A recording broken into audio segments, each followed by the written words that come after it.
Hello. Welcome to Storytime with Moog. I am Moog, and today we are continuing on Phantom of the Opera by Gaston Leroux, starting with chapter 15. But first, previously on Phantom of the Opera. Previously, we had Raoul, who's like super upset because he's obsessed with Christine, and Christine is like, well, opera ghost. And so Christine tells Raoul to like forget about him, like forget his name. His name is Erik. Forget everything about him, blah blah blah. And Raoul has to leave in a couple weeks or a month at the most. And Christine is like, I have a great idea. What if we pretend like we're engaged? So they pretend like they're engaged, which is silly. And of course, at the end of it, Raoul is like, I hate this. Like, I want you to be married to me and to like whatever.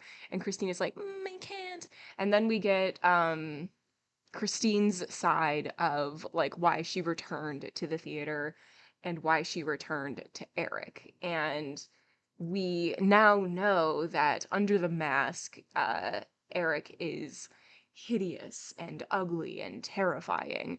And there was like a moment where she like ripped off the mask and Erik was like, "Look at me," and then like grabbed her hands and like made her like scratch his face, which is no thank you. That sounds extremely uncomfortable.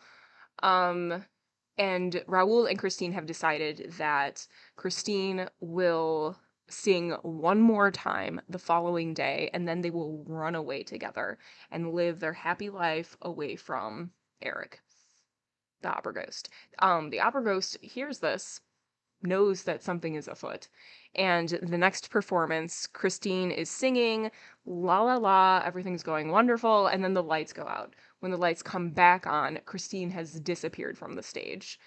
The person, her like counterpart actor, is like, this is weird. So like the curtains close, um, then the curtains open and the actor comes out and was like, so we're gonna end the performance today. And basically nobody knows where she is.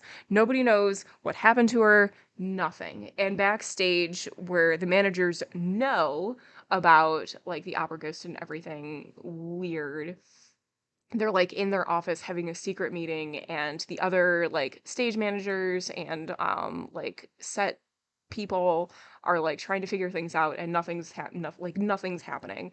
And Raoul comes to backstage and he's like, where is Christine? And that's where we left off. But see, every time I like forget where we are, and then once I like get like the sniff of a trail, I'm like a hound dog and I just can't be stopped. We kind of established that people in the story behave like morons. Yes. All the time. There's no surprises anymore. Exactly. Exactly. It's just improv night. Yeah. They start picking characters and time periods and places from the audience, and it's a hoot. It's a hoot and a half because we all know that improv is beloved by all, and no one is ever uncomfortable watching an improv show ever.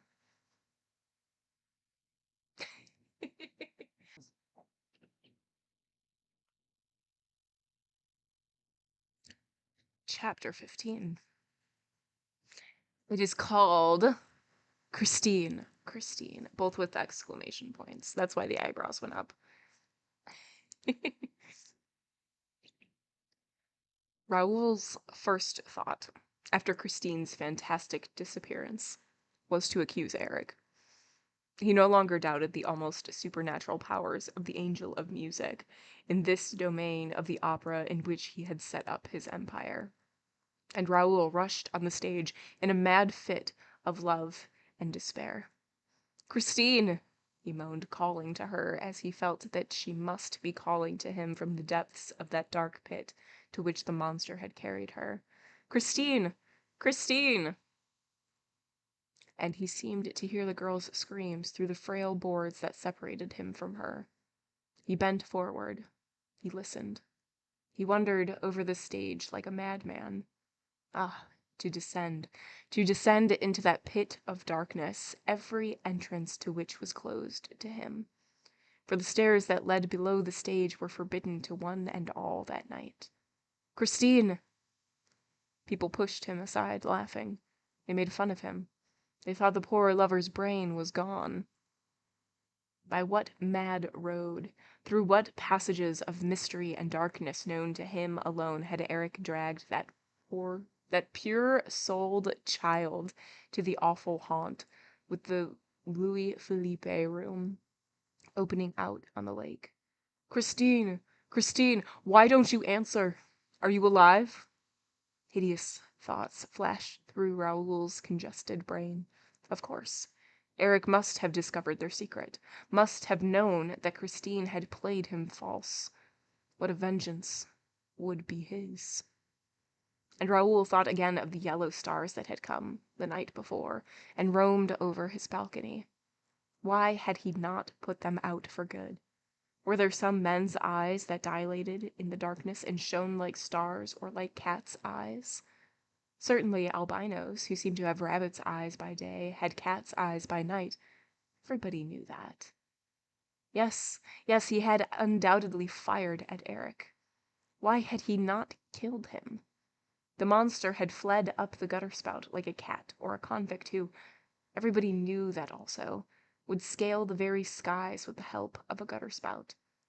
No doubt Erik was at that time contemplating some decisive step against Raoul, but he had been wounded and had escaped to turn against poor Christine instead. Such were the cruel thoughts that haunted Raoul as he ran to the singer's dressing room. Christine! Christine! Bitter tears scorched the boy's eyelids as he saw scattered over the furniture the clothes which his beautiful bride was to have worn at the hour of their flight. Oh, why had she refused to leave earlier? Why had she toyed with the threatening catastrophe? Why toyed with the monster's heart? Why, in a final access of pity, had she insisted on flinging, as a last stop to that demon's soul, her divine song? Holy angel, in heaven blessed, my spirit longs with thee to rest. Raoul, his throat filled with sobs, oaths, and insults, fumbled awkwardly at the great mirror that had opened one night before his eyes to let Christine pass to the murky dwelling below. He pushed, pressed, groped about, but the glass apparently obeyed no one but Erik. Perhaps actions were not enough with a glass of the kind. Perhaps he was expected to utter certain words.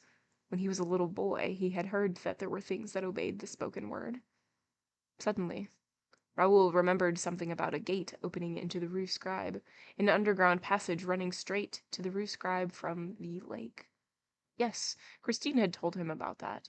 And, when he found that the key was no longer in the box, he nevertheless ran to the Rue Scribe. Outside, in the street, he passed his trembling hands over the huge stones, felt for outlets, met with iron bars. Were those they? Or these? Or could it be that air hole? He plunged his useless eyes through the bar holes. That's not what that says. Not bar holes. That's not a thing. He plunged his useless eyes through the bars. How dark it was in there. He listened. All was silence. He went round the building and came to bigger bars, immense gates. It was the entrance to the Cour de l'Administration. Raoul rushed into the doorkeeper's lodge. "I beg your pardon, madam. Could you tell me where to find a gate or door made of bars, iron bars, opening into the Rue Scribe and leading to the lake? You know the lake I mean." "Yes, the underground lake, under the opera." "Yes, sir, I know there is a lake under the opera, but I don't know which door leads to it. I've never been there." "And the Rue Scribe, madam? The Rue Scribe? Have you ever been to the Rue Scribe?" The woman laughed, screamed with laughter. Raoul darted away, roaring with anger, ran upstairs, 4 stairs at a time, downstairs, rushed through the whole of the business side of the opera house, found himself once more in the light of the stage. He stopped, with his heart thumping in his chest. Suppose Christine Daaé had been found. He saw a group of men and begged, "I beg your pardon, gentlemen. Could you tell me where Christine Daaé is?" Okay, that line, "I beg your pardon, gentlemen," that is where we ended the last chapter. So all of this other business where he's running around and stuff is just his perspective of a time that's already passed. And somebody laughed. At the same time, the stage buzzed with a new sound, and amid a crowd of men in evening dress, all talking and gesticulating together, appeared a man who seemed very calm, and displayed a pleasant face, all pink and chubby-cheeked, crowned with curly hair and lit up by a pair of wonderfully serene blue eyes. Mercier, the acting manager, called the Vicomte de Chagny's attention to him and said, "This is the gentleman to whom you should put your question, monsieur. Let me introduce Monsieur Mifroid, the commissary of police." "Ah, Monsieur le Comte de Chagny. Delighted to meet you, monsieur," said the commissary. "Would you mind coming with me? And now where are the managers? Where are the managers?" Mercier did not answer, and Remy, the secretary, volunteered the information that the managers were locked up in their office, and that they knew nothing as yet of what had happened. "You don't mean to say so? Let us go up to the office." And Mifroid, followed by an ever-increasing crowd, turned toward the business side of the building. Mercier took advantage of the confusion to slip a key into Gabriel's hand. "This is all going very badly," he whispered. "You had better let Mother Geary out." And Gabriel moved away. That's right, they locked Madame Geary into a room. So. And Gabriel moved away. They soon came to the manager's door. Mercier stormed in vain. The door remained closed. "Open in the name of the law," commanded Monsieur Mifroid, in a loud and rather anxious voice. At last the door was opened. All rushed into the office on the commissary's heels. Raoul was the last to answer, or was the last to enter. As he was about to follow the rest into the room, a hand was laid on his shoulder, and he heard these words spoken in his ear: "Erik's secret concern no one but himself." He turned around with a stifled exclamation. The hand that was laid on his shoulder was now placed on the lips of a person with an ebony skin, with eyes of jade, and an astrakhan cap on his head. The Persian. The stranger kept up the gesture that recommended discretion, and then, at the moment when the astonished Viscount was about to ask the reason of his mysterious intervention, bowed and disappeared. End of chapter 15. Okay, so we just got Raoul's perspective. So he's running around trying to find Christine. And then he runs into all of the directors in the back and also the commissary of police. And then they go to the managers.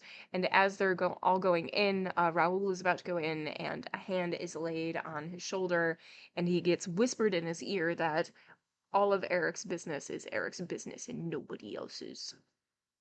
And then he turns and like, the person is like, and it's the Persian who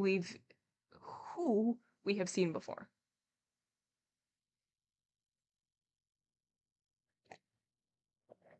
All right.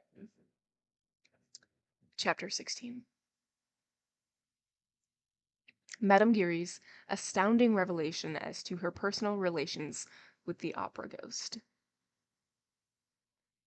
Before following the commissary into the manager's office, I must describe certain extraordinary occurrences that took place in that office, which Remy and Mercier had vainly tried to enter, and into which Messieurs Richard and Moncharmin had locked themselves with an object which the reader does not yet know, but which it is my duty, as a historian, to reveal without further postponement.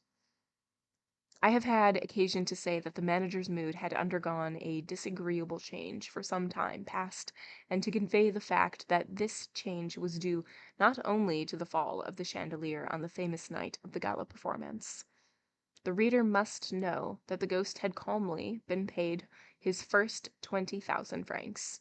Oh, there had been wailing and gnashing of teeth indeed, and yet the thing had happened as simply as could be.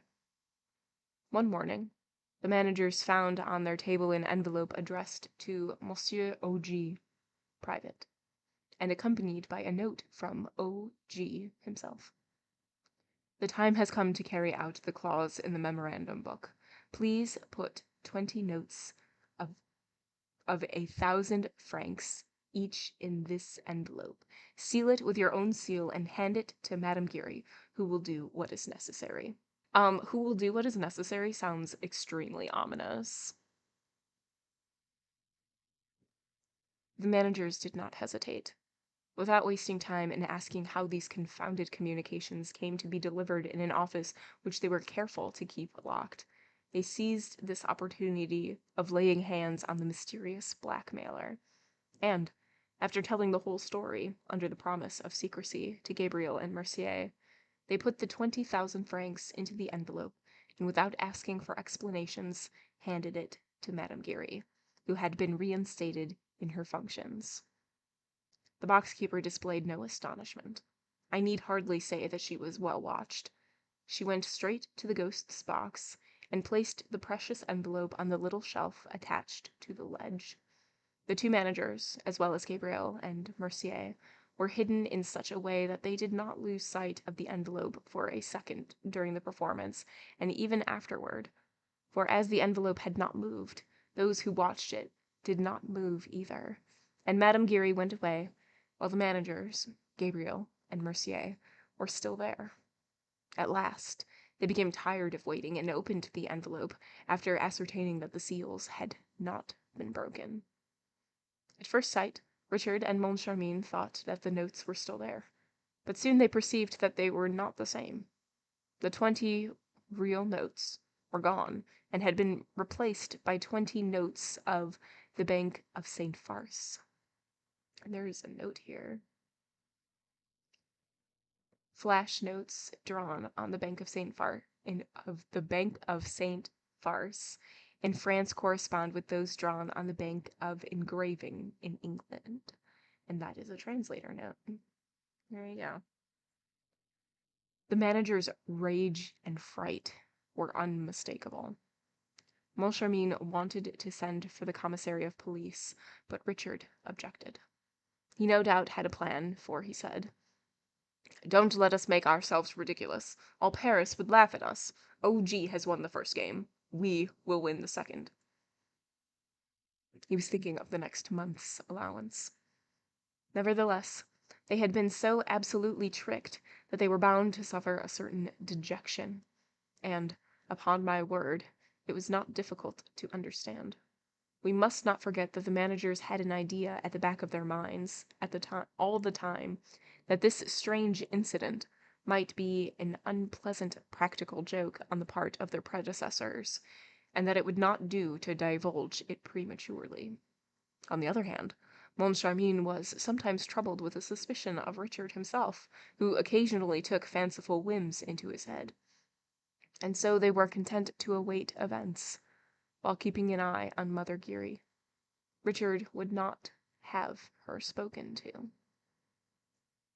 "If she is a Confederate," he said, "the notes are gone long ago. But, in my opinion, she is merely an idiot." "She's not the only idiot in this business," said Moncharmin pensively. "Well, who could have thought it?" moaned Richard. "But don't be afraid. Next time I shall have taken my precautions." The next time fell on the same day that beheld the disappearance of Christine Daaé. In the morning, a note from the ghost reminded them that the money was due. It read, "Do just as you did last time. It went very well.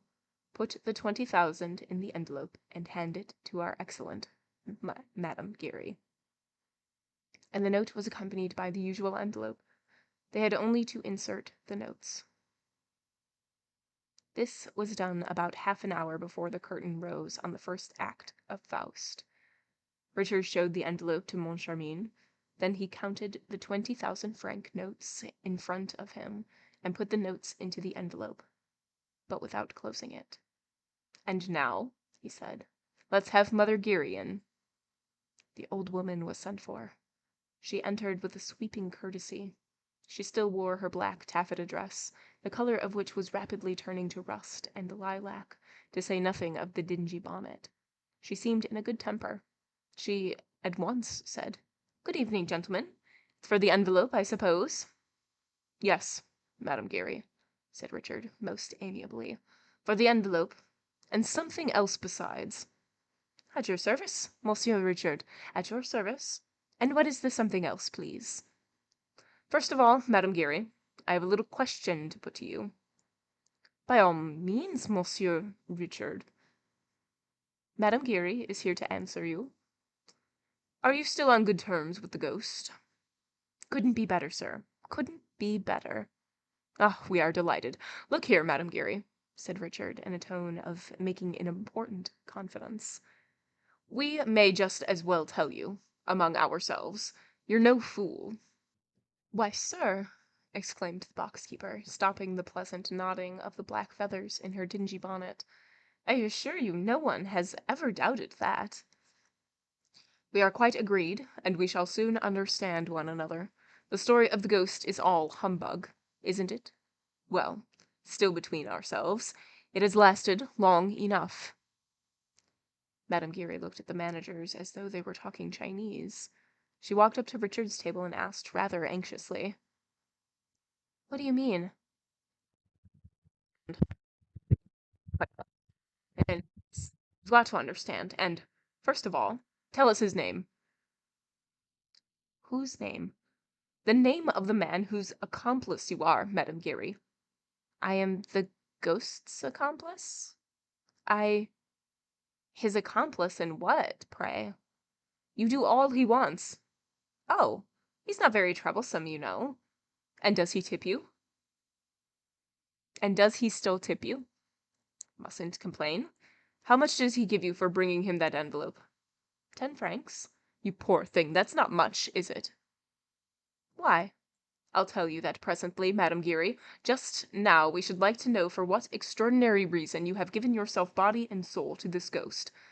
Madame Giry's friendship and devotion are not to be bought for 5 francs, or 10 francs." "That's true. And I can tell you the reason, sir. There's no disgrace about it. On the contrary." "We're quite sure of that, Madame Giry." "Well, it's like this. Only the ghost doesn't like me to talk about his business." "Indeed," sneered Richard. "But this is a matter that concerns myself alone. Well, it was in box 5 one evening. I found a letter addressed to myself, a sort of note written in red ink. I needn't read you the letter, sir. I know it by heart, and I shall never forget it if I live to be 100. And Madame Giry, drawing herself up, recited the letter with touching eloquence. "Madame, 1825.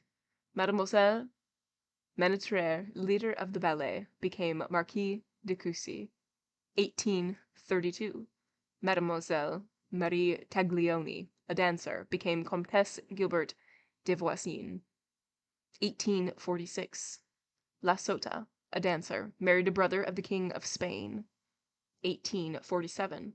Lola Montez, a dancer, became the morganatic wife of King Louis of Bavaria and was created Countess of Landsfeld. 1848. Mademoiselle Maria, a dancer, became Baronne, oh gosh, de Nevers? That might be it. 1870. Teresa Hessier, a dancer, married Dom Fernando, brother to the King of Portugal. Richard and Moncharmin listened to the old woman, who, as she proceeded with the enumeration of these glorious nuptials, swelled out, took courage, and, at last, in a voice bursting with pride, flung out the last sentence of the prophetic letter. 1885. Meg Giry. Empress. Exhausted by this supreme effort, the box-keeper fell into a chair, saying, "Gentlemen, the letter was signed Opera Ghost. I had heard much of the ghost, but only half believed him. From the day when he declared that my little Meg, the flesh of my flesh, the fruit of my womb, would be Empress, I believed in him altogether." And really, it was not necessary to make a long study of Madame Giry's excited features to understand what could be got out of that fine intellect with the two words ghost and empress. But who pulled the strings of that extraordinary puppet? That was the question. "Have you never seen him? He speaks to you and you believe all he says?" asked Moncharmin. "Yes. To begin with, I owe it to him that my little Meg was promoted to be the leader of a row.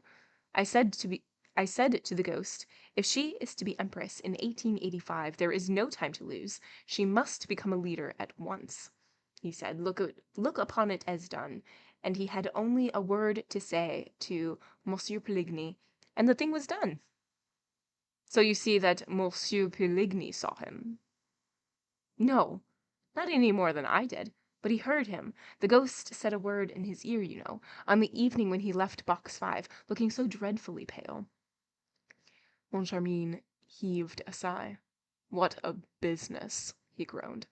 "Ah," said Madame Giry, "I always thought that there were secrets between the ghost and Monsieur Peligny. Anything that the ghost asked Monsieur Peligny to do, Monsieur Peligny did. Monsieur Peligny could refuse the ghost nothing." "You hear, Richard? Peligny could refuse the ghost nothing." Yes, I heard," said Richard. "Monsieur Peligny is a friend of the ghost, and as Madame Giry is a friend of Monsieur Peligny, there we are. But I don't care a hang about Monsieur Peligny," he added roughly. "The only person whose fate really interests me is Madame Giry. Madame Giry, do you know what is in this envelope?" "Why, of course not," she said. "Well, look." Madame Giry looked into the envelope with a lackluster eye, which soon recovered its brilliancy. "1,000-franc notes!" she cried. "Yes, Madame Giry, 1,000-franc notes. And you knew it." "I, sir? I? Well, I swear—" "Don't swear, Madame Giry. And now I will tell you the second reason why I sent for you. Madame Giry, I am going to have you arrested." The two black feathers on the dingy bonnet, which usually affected the attitude of two notes of interrogation, changed into two notes of exclamation. As for the bonnet itself, it swayed in menace on the old lady's tempestuous chignon. Surprise, indignation, protest, and dismay were furthermore displayed by little Meg's mother, in a sort of extravagant movement of offended virtue, half bound, half slide, that brought her right under the nose of Monsieur Richard, who could not help pushing back his chair. "Have me arrested!" The mouth that spoke those words seemed to split the 3 teeth that were left to it into Richard's face. That's a visual right there. The mouth that spoke those words seemed to spit, not split. Seemed to spit the 3 teeth that were left to it into Richard's face. That's graphic. Monsieur Richard behaved like a hero. He retreated no farther. His threatening forefinger seemed already to be pointing out the keeper of box 5 to the absent magistrate. "I am going to have you arrested, Madame Giry, as a thief." "Say that again." And Madame Giry caught Monsieur Manager Richard in a mighty box on the ear, before Monsieur Manager Moncharmin had time to interfere. But it was not the withered hand of the angry old beldame that fell on the managerial ear, but the envelope itself, the cause of all the trouble, the magic envelope that opened with the blow, scattering the banknotes, which escaped in a fantastic whirl of giant butterflies. The two managers gave a shout, and the same thought made them both go on their knees, feverishly picking up and hurriedly examining the precious scraps of paper.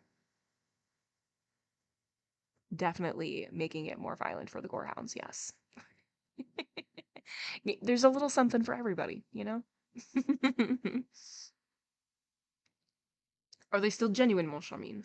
Are they still genuine, Richard? Yes, they are still genuine. Above their heads, Madame Giry's 3 teeth were clashing in a noisy contest, full of hideous interjections. But all that could be clearly distinguished was this leitmotif. I, a thief! I, a thief! I! She choked with rage. She shouted, I never heard of such a thing! And suddenly, she darted up to Richard again. In any case, she yelped, you, Monsieur Richard, ought to know better than I where the 20,000 francs went to. I? asked Richard, astounded. And how should I know? Moncharmin, looking severe and dissatisfied, at once insisted that the good lady should explain herself. And what does that mean, Madame Giry? He asked. And why do you say that Monsieur Richard ought to know better than you where the 20,000 francs went to? As for Richard, who felt himself turning red under Moncharmin's eyes, he took Madame Giry by the wrist and shook it violently. In a voice growling and rolling like thunder, he roared, Why should I know better than you where the 20,000 francs went to? Why? Answer me. Because they went into your pocket, gasped the old woman, looking at him as if he were the devil incarnate. Richard would have rushed upon Madame Giry, if Moncharmin had not stayed his avenging hand and hastened to ask her more gently, How can you suspect my partner of putting 20,000 francs in his pocket?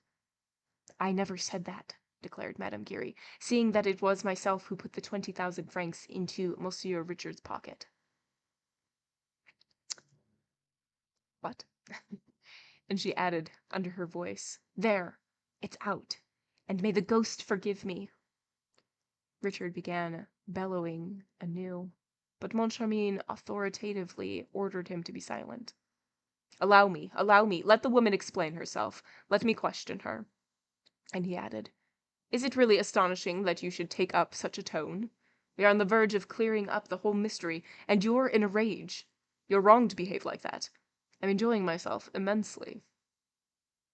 Madame Giry, like the martyr that she was, raised her head, her face beaming with faith in her own innocence. You tell me there are 20,000 francs in the envelope which I put into Monsieur Richard's pocket, but I tell you again that I knew nothing about it, nor Monsieur Richard either, for that matter. Aha, said Richard, suddenly assuming a swaggering air which Moncharmin did not like. I knew nothing either. You put 20,000 francs in my pocket, and I knew nothing either. I'm very glad to hear it, Madame Giry. Yes, the terrible dame agreed. Yes, it's true. We, neither of us, knew anything. But you must have ended by finding out. Richard would certainly have swallowed Madame Giry alive if Moncharmin had not been there. But Moncharmin protected her. He resumed his questions. What sort of envelope did you put in Monsieur Richard's pocket? And it was not the one which we gave you, the one which you took to box 5 before our eyes, and yet that was the one which contained the 20,000 francs. I beg your pardon. The envelope which Monsieur le Directeur gave me was the one which I slipped into Monsieur le Directeur's pocket, exclaimed Madame Giry. The one which I took to the ghost's box was another envelope, just like it, which the ghost gave me beforehand, and which I hid up my sleeve. This is weird. So saying, Madame Giry took from her sleeve an envelope ready prepared and similarly addressed to that containing the 20,000 francs. The managers took it from her. They examined it and saw that it was fastened with seals stamped with their own managerial seal. They opened it. It contained 20 Bank of St. Farce notes, like those which had so much astounded them the month before. How simple, said Richard. How simple, repeated Moncharmin. and he continued with his eyes fixed upon Madame Giry, as though trying to hypnotize her. So it was the ghost who gave you this envelope and told you to substitute it for the one which we gave you. And it was the ghost who told you to put the other into Monsieur Richard's pocket? Yes, it was the ghost. Then, would you mind giving us a specimen of your little talents? Here's the envelope. Act as though we knew nothing. Old English literature? Weird? Never. As you please, gentlemen. Madame Giry took the envelope with the 20 notes inside it and made for the door. She was on the point of going out when the two managers rushed at her. "Oh, no, no, we're not going to be done a second time. Once bitten, twice shy." "I beg your pardon, gentlemen," said the old woman in self-excuse. "You told me to act as though you knew nothing. Well, if you knew nothing, I should go away with your envelope." "And then how would you slip it into my pocket?" argued Richard, whom Moncharmin fixed with his left eye, while keeping his right on Madame Giry, a proceeding likely to strain his sight, but Moncharmin was prepared to go to any length to discover the truth. "I am to slip it into your pocket when you least expect it, sir. You know that I always take a little turn behind the scenes in the course of the evening, and I often go with my daughter to the ballet foyer, which I am entitled to do as her mother. I bring her her shoes. When the ballet is about to begin, in fact, I come and go as I please. The subscribers come and go too. So do you, sir. There are lots of people about. I go behind you and slip the envelope into the tail pocket of your dress coat. There's no witchcraft about that." "No witchcraft!" growled Richard, rolling his eyes like Jupiter Tonans. "No witchcraft! Why, I've just caught you in a lie, you old witch!" "I don't think he did. She hasn't lied." Madame Giry bristled, with her 3 teeth sticking out of her mouth. "And why, may I ask?" "Because I spent that evening watching Box 5 and the sham envelope which you put there. I did not go to the ballet foyer for a second." "No, sir. I did not give you the envelope that evening, but at the next performance, on the evening when the Undersecretary of State for Fine Arts—" At these words, Monsieur Richard suddenly interrupted Madame Giry. "Yes, that's true, I remember now. The Undersecretary went behind the scenes. He asked for me. I went down to the ballet foyer for a minute. I was on the foyer steps. The Undersecretary and his chief clerk were on the foyer itself. I suddenly turned around. You had passed behind me, Madame Giry. You seemed to push against me. Oh, I can see you still. I can see you still. Yes, that's it, sir, that's it. I just finished my little business. That pocket of yours, sir, is very handy." And Madame Giry once more suited the action to the word. She passed behind Monsieur Richard, and, so nimbly that Moncharmin himself was impressed by it, slipped the envelope into the pocket of one of the tails of Monsieur Richard's dress coat. "Of course!" exclaimed Richard, looking a little pale. "Very clever of the O.G. The problem which he had to solve was this: how to do away with any dangerous intermediary between the man who gives the 20,000 francs and the man who receives it. And by far the best thing he could hit upon was to come and take the money from my pocket without me noticing it. And as I myself did not know that it was there. It's wonderful." "Oh, wonderful, no doubt," Monsieur Charmin agreed. "Only you forget, Richard, that I provided 10,000 francs of the 20, and that nobody put anything in my pocket." End of chapter 16. Okay, so chapter 16, we get Madame Giry's side of, like, what she does. And so she takes the 20,000 francs and switches it with another envelope that the ghost gives her, and she puts the one that the ghost gives her in the box 5 for the ghost as his offering, and then takes the one with the 20,000 francs and slips it into the pocket of the other manager.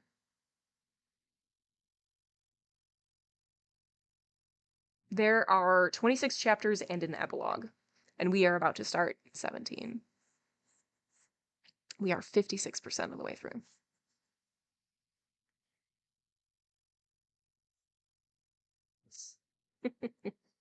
It was a very elaborate thing that just happened. That was just explained. I can't explain it.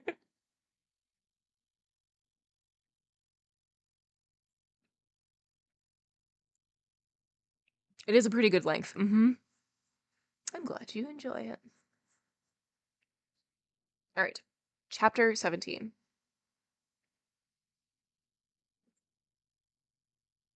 Just adjusting, don't mind me.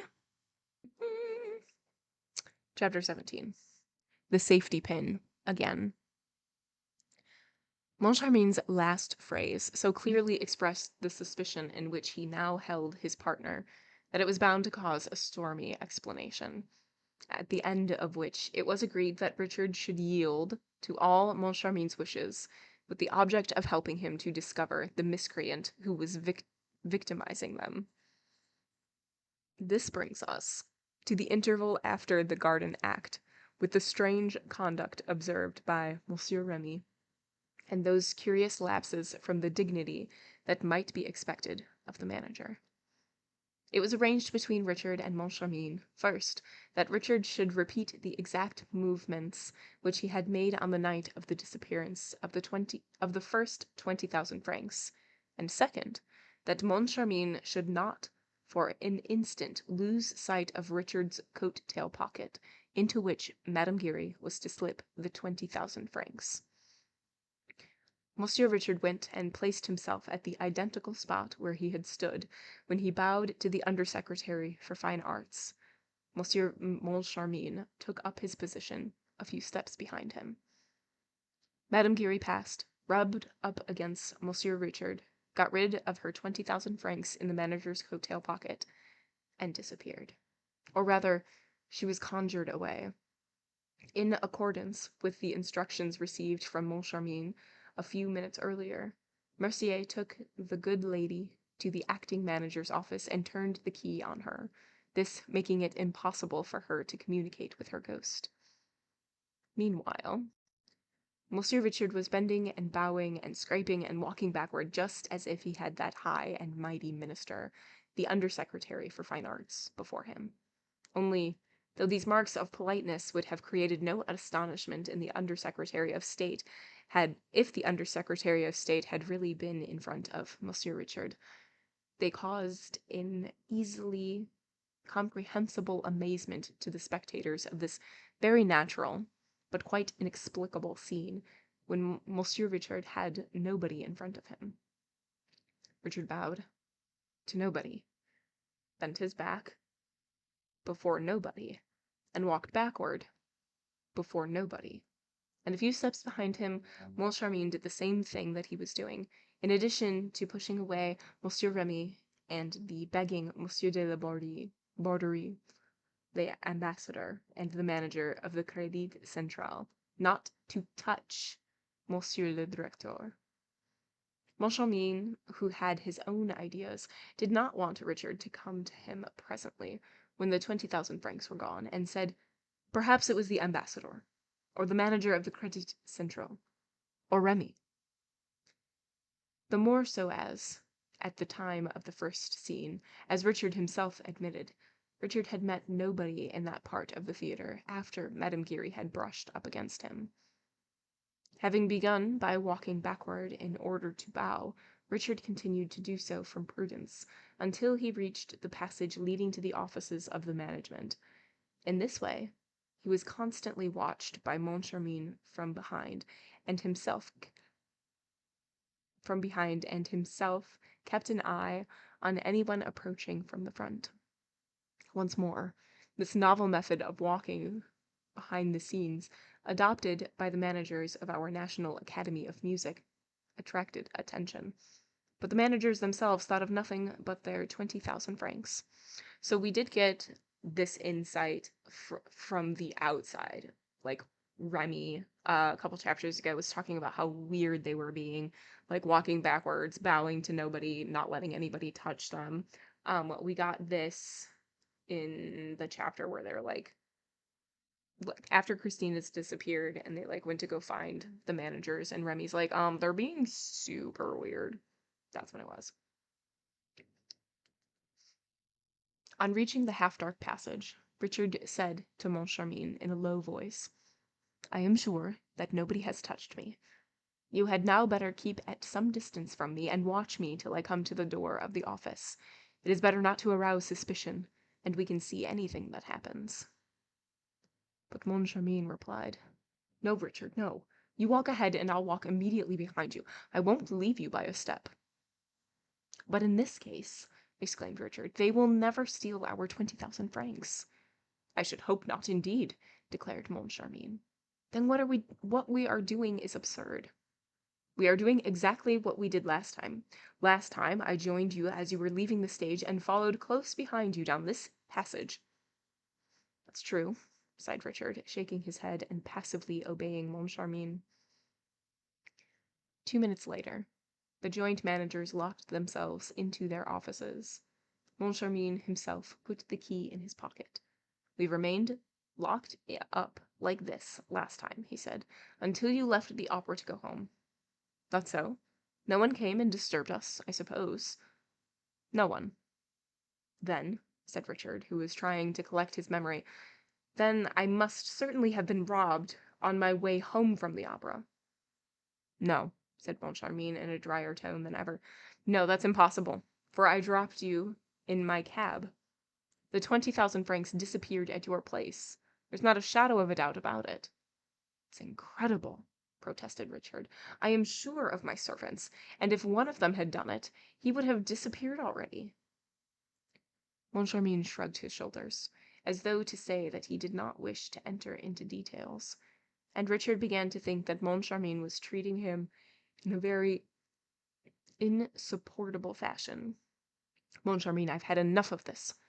Richard, I've had enough of it. I've had too much of it. There we go. Do you dare to suspect me?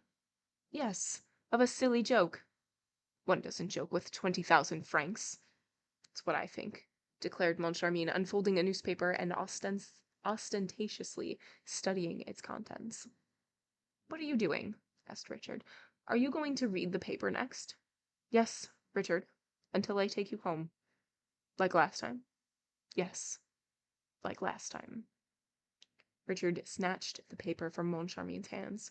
Moncharmin stood up, more irritated than ever, and found himself faced by an exasperated Richard, who, crossing his arms on his chest, said, Look here, I'm thinking of this.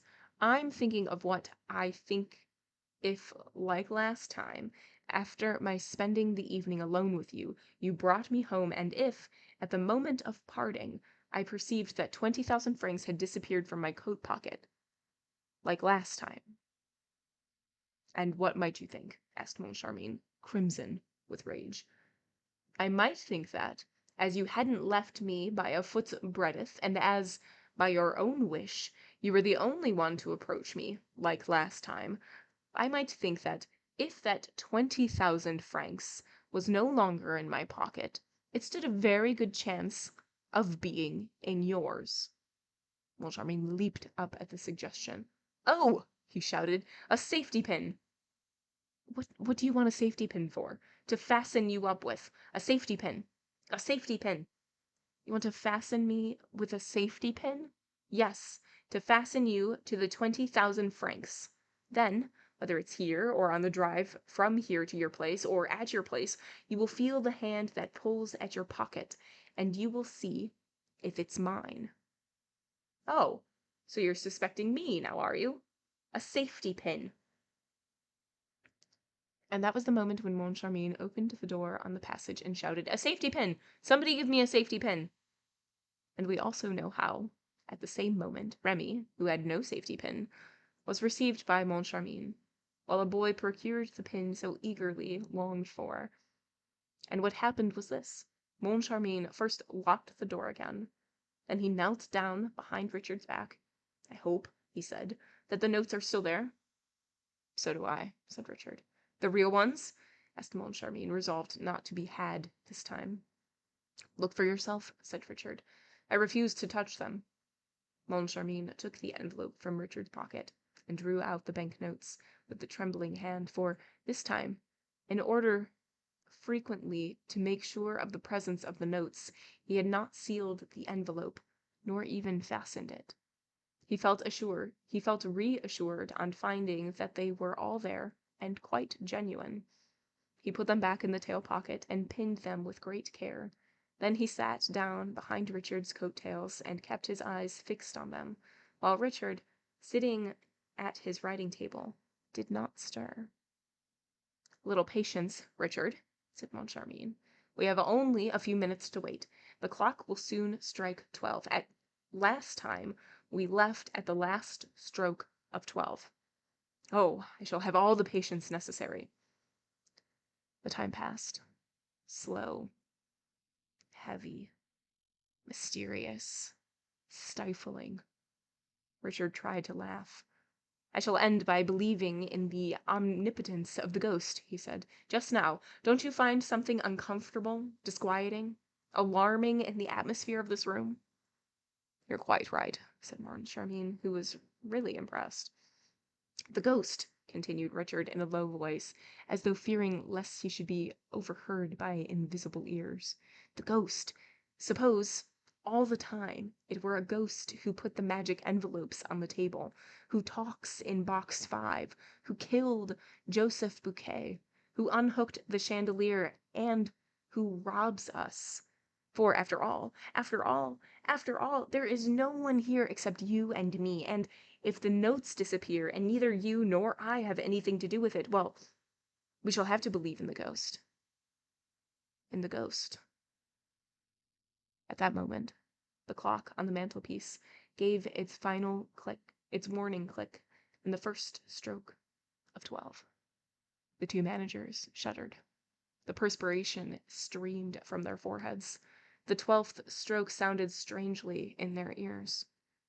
When the clock stopped, they gave a sigh and rose from their chairs. I thought I was going to sneeze. I think we can go now, said Moncharmin. I think so, Richard agreed. Before we go, do you mind if I look in your pocket? But, of course, Moncharmin, you must. Well, he asked, as Moncharmin was feeling at the pocket. Well, I can feel the pin. Of course, as you said, we can't be robbed without noticing it. But Moncharmin, whose hands were still fumbling, bellowed, I can feel the pin, but I can't feel the notes. Come, no joking, Moncharmin. This isn't the time for it. Well, feel for yourself. Richard tore off his coat. The two managers turned the pocket inside out. The pocket was empty, and the curious thing was that the pin remained, stuck in the same place. Richard and Moncharmin turned pale. There was no longer any doubt about the witchcraft. The ghost, muttered Moncharmin. But Richard suddenly sprang upon his partner. No one but you has touched my pocket. Give me back my 20,000 francs. Give me back my 20,000 francs. On my soul, sighed Moncharmin, who was ready to swoon. On my soul, I swear that I haven't got it. Then somebody knocked at the door. Moncharmin opened it automatically. Seemed hardly to recognize Mercier, his business manager. Exchanged a few words with him, without knowing what he was saying, and with an unconscious movement he put the safety pin, for which he had no further use, into the hands of his bewildered subordinate.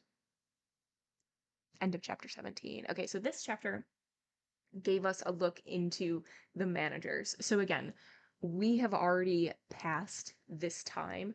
This time is happening during the last show and right after the last show, where Christine disappears. So we now know how Madame Geary goes about switching out the money. She puts fake money in the box and the real money in their pocket.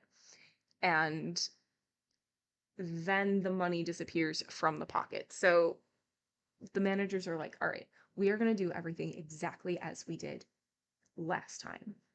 But this time, we know that it happens and we are going to be aware. So they're doing all these weird things. They're walking backwards, they're bowing, they're like being very cautious of who is walking by them, all these things. But they're doing the exact same thing as they did last time. So they're like, okay, we locked ourselves in this office and we did not leave until the last stroke of midnight.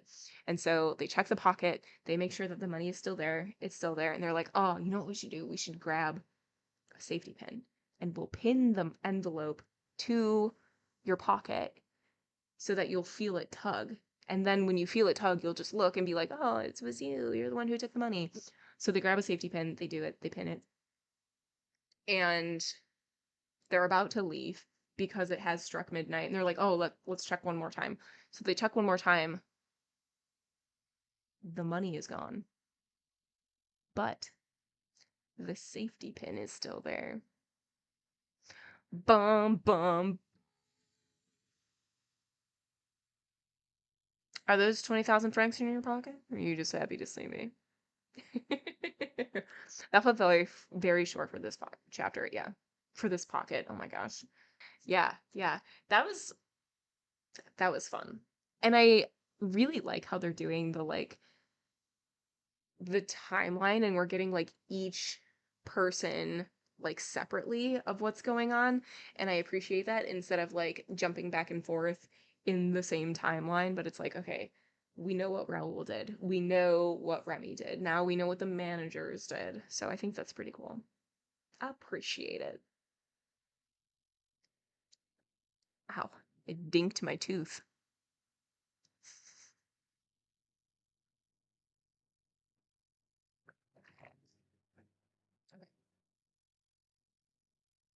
Chapter 18. The Commissary, the Viscount, and the Persian. The first words of the commissary of police on entering the manager's office were to ask after the missing prima donna. Is Christine Daaé here? Christine Daaé here? Echoed Richard. No. Why? As for Moncharmin, he had not the strength left to utter a word.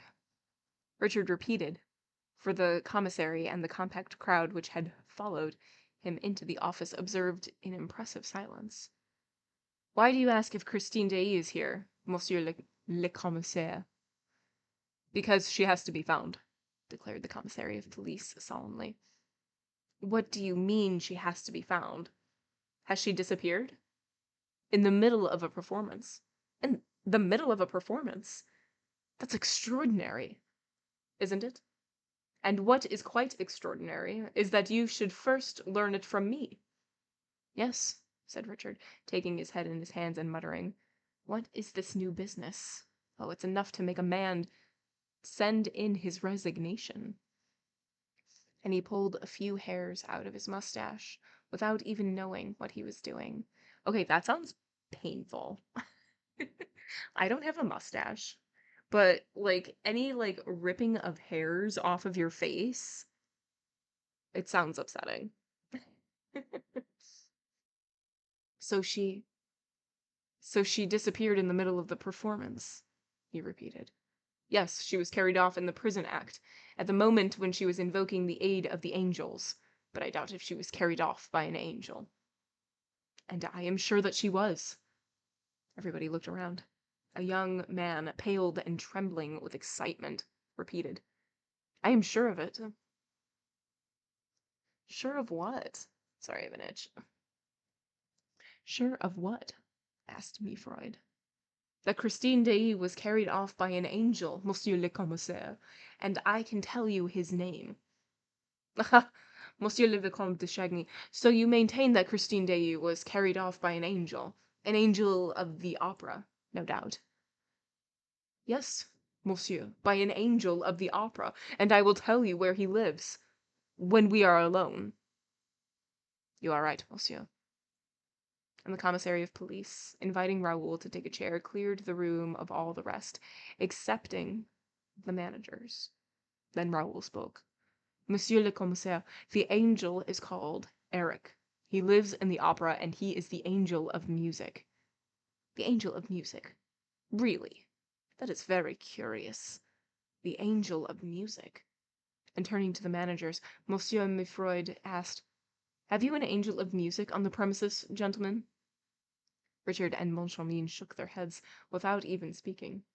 "Oh," said the Viscount, "those gentlemen have heard of the Opera Ghost. Well, I am in a position to state that the Opera Ghost and the Angel of Music are one and the same person, and his real name is Erik." Such a common name. Erik is, I mean, at least now in here, like, Erik is such a common name. It's like I kind of want it to be something, like, more exciting, more mysterious, but it's like, it's Erik. Monsieur Mifroid rose and looked at Raoul attentively. I beg your pardon, monsieur, but is it your intention to make fun of the law? And if not, what is all this about the Opera Ghost? I say that these gentlemen have heard of him. Gentlemen, it appears that you know the Opera Ghost? Richard rose, with the remaining hairs of his mustache in his hand. Oh, no. Richard, calm yourself. No, Monsieur Commissary. No, we do not know him. But we wish that we did. For this very evening he has robbed us of 20,000 francs. And Richard turned a terrible look on Moncharmin, which seemed to say, "Give me back the 20,000 francs, or I'll tell the whole story." Moncharmin understood what he meant, for, with a distracted gesture, he said, "Oh, tell everything that have done with it, and have done with it." As for Mifroid, he looked at the managers and at Raoul by turns and wondered whether he had strayed into a lunatic asylum. He passed his hand through his hair. "A ghost," he said, "who on the same evening carries off an opera singer and steals 20,000 francs is a ghost who must have his hands very full. If you don't mind, we will take the questions in order.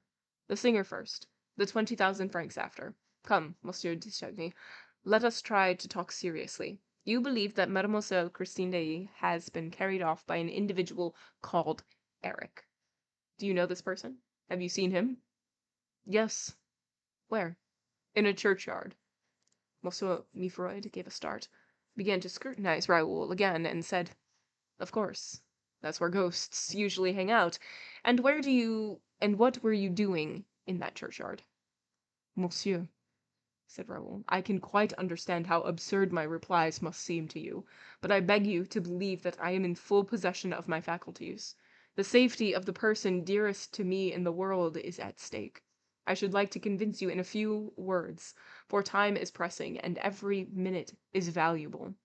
Unfortunately, if I do not tell you the strangest story that ever was from the beginning, you will not believe me. I will tell you all I know about the Opera Ghost, Monsieur Commissary. Alas, I do not know much." "Never mind, go on," exclaimed Richard and Moncharmin, suddenly greatly interested.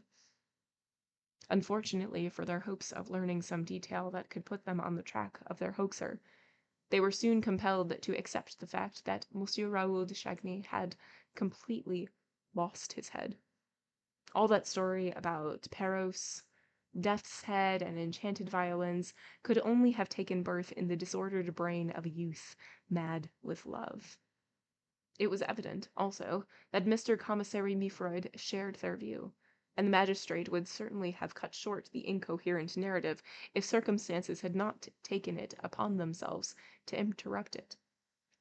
The door opened, and a man entered, curiously dressed in an enormous frock coat and a tall hat, at once shabby and shiny, that came down to his ears. He went up to the commissary and spoke to him in a whisper. It was doubtless a detective come to deliver an important communication. During this conversation, Monsieur Mifroid did not take his eyes off Raoul. At last, addressing him, he said, "Monsieur, we have talked enough about the ghost. We will now talk about yourself a little. If you have no objections, you were to carry off Mademoiselle Christine Daaé tonight." "Yes, Monsieur le Commissaire." "After the performance." "Yes, Monsieur le Commissaire." "All your arrangements were made." "Yes, Monsieur le Commissaire." The carriage that brought you was to take you both away. There were fresh horses in readiness at every stage. That is true, monsieur le commissaire. And nevertheless your carriage is still outside the rotunda awaiting your orders, is it not? Yes, monsieur le commissaire.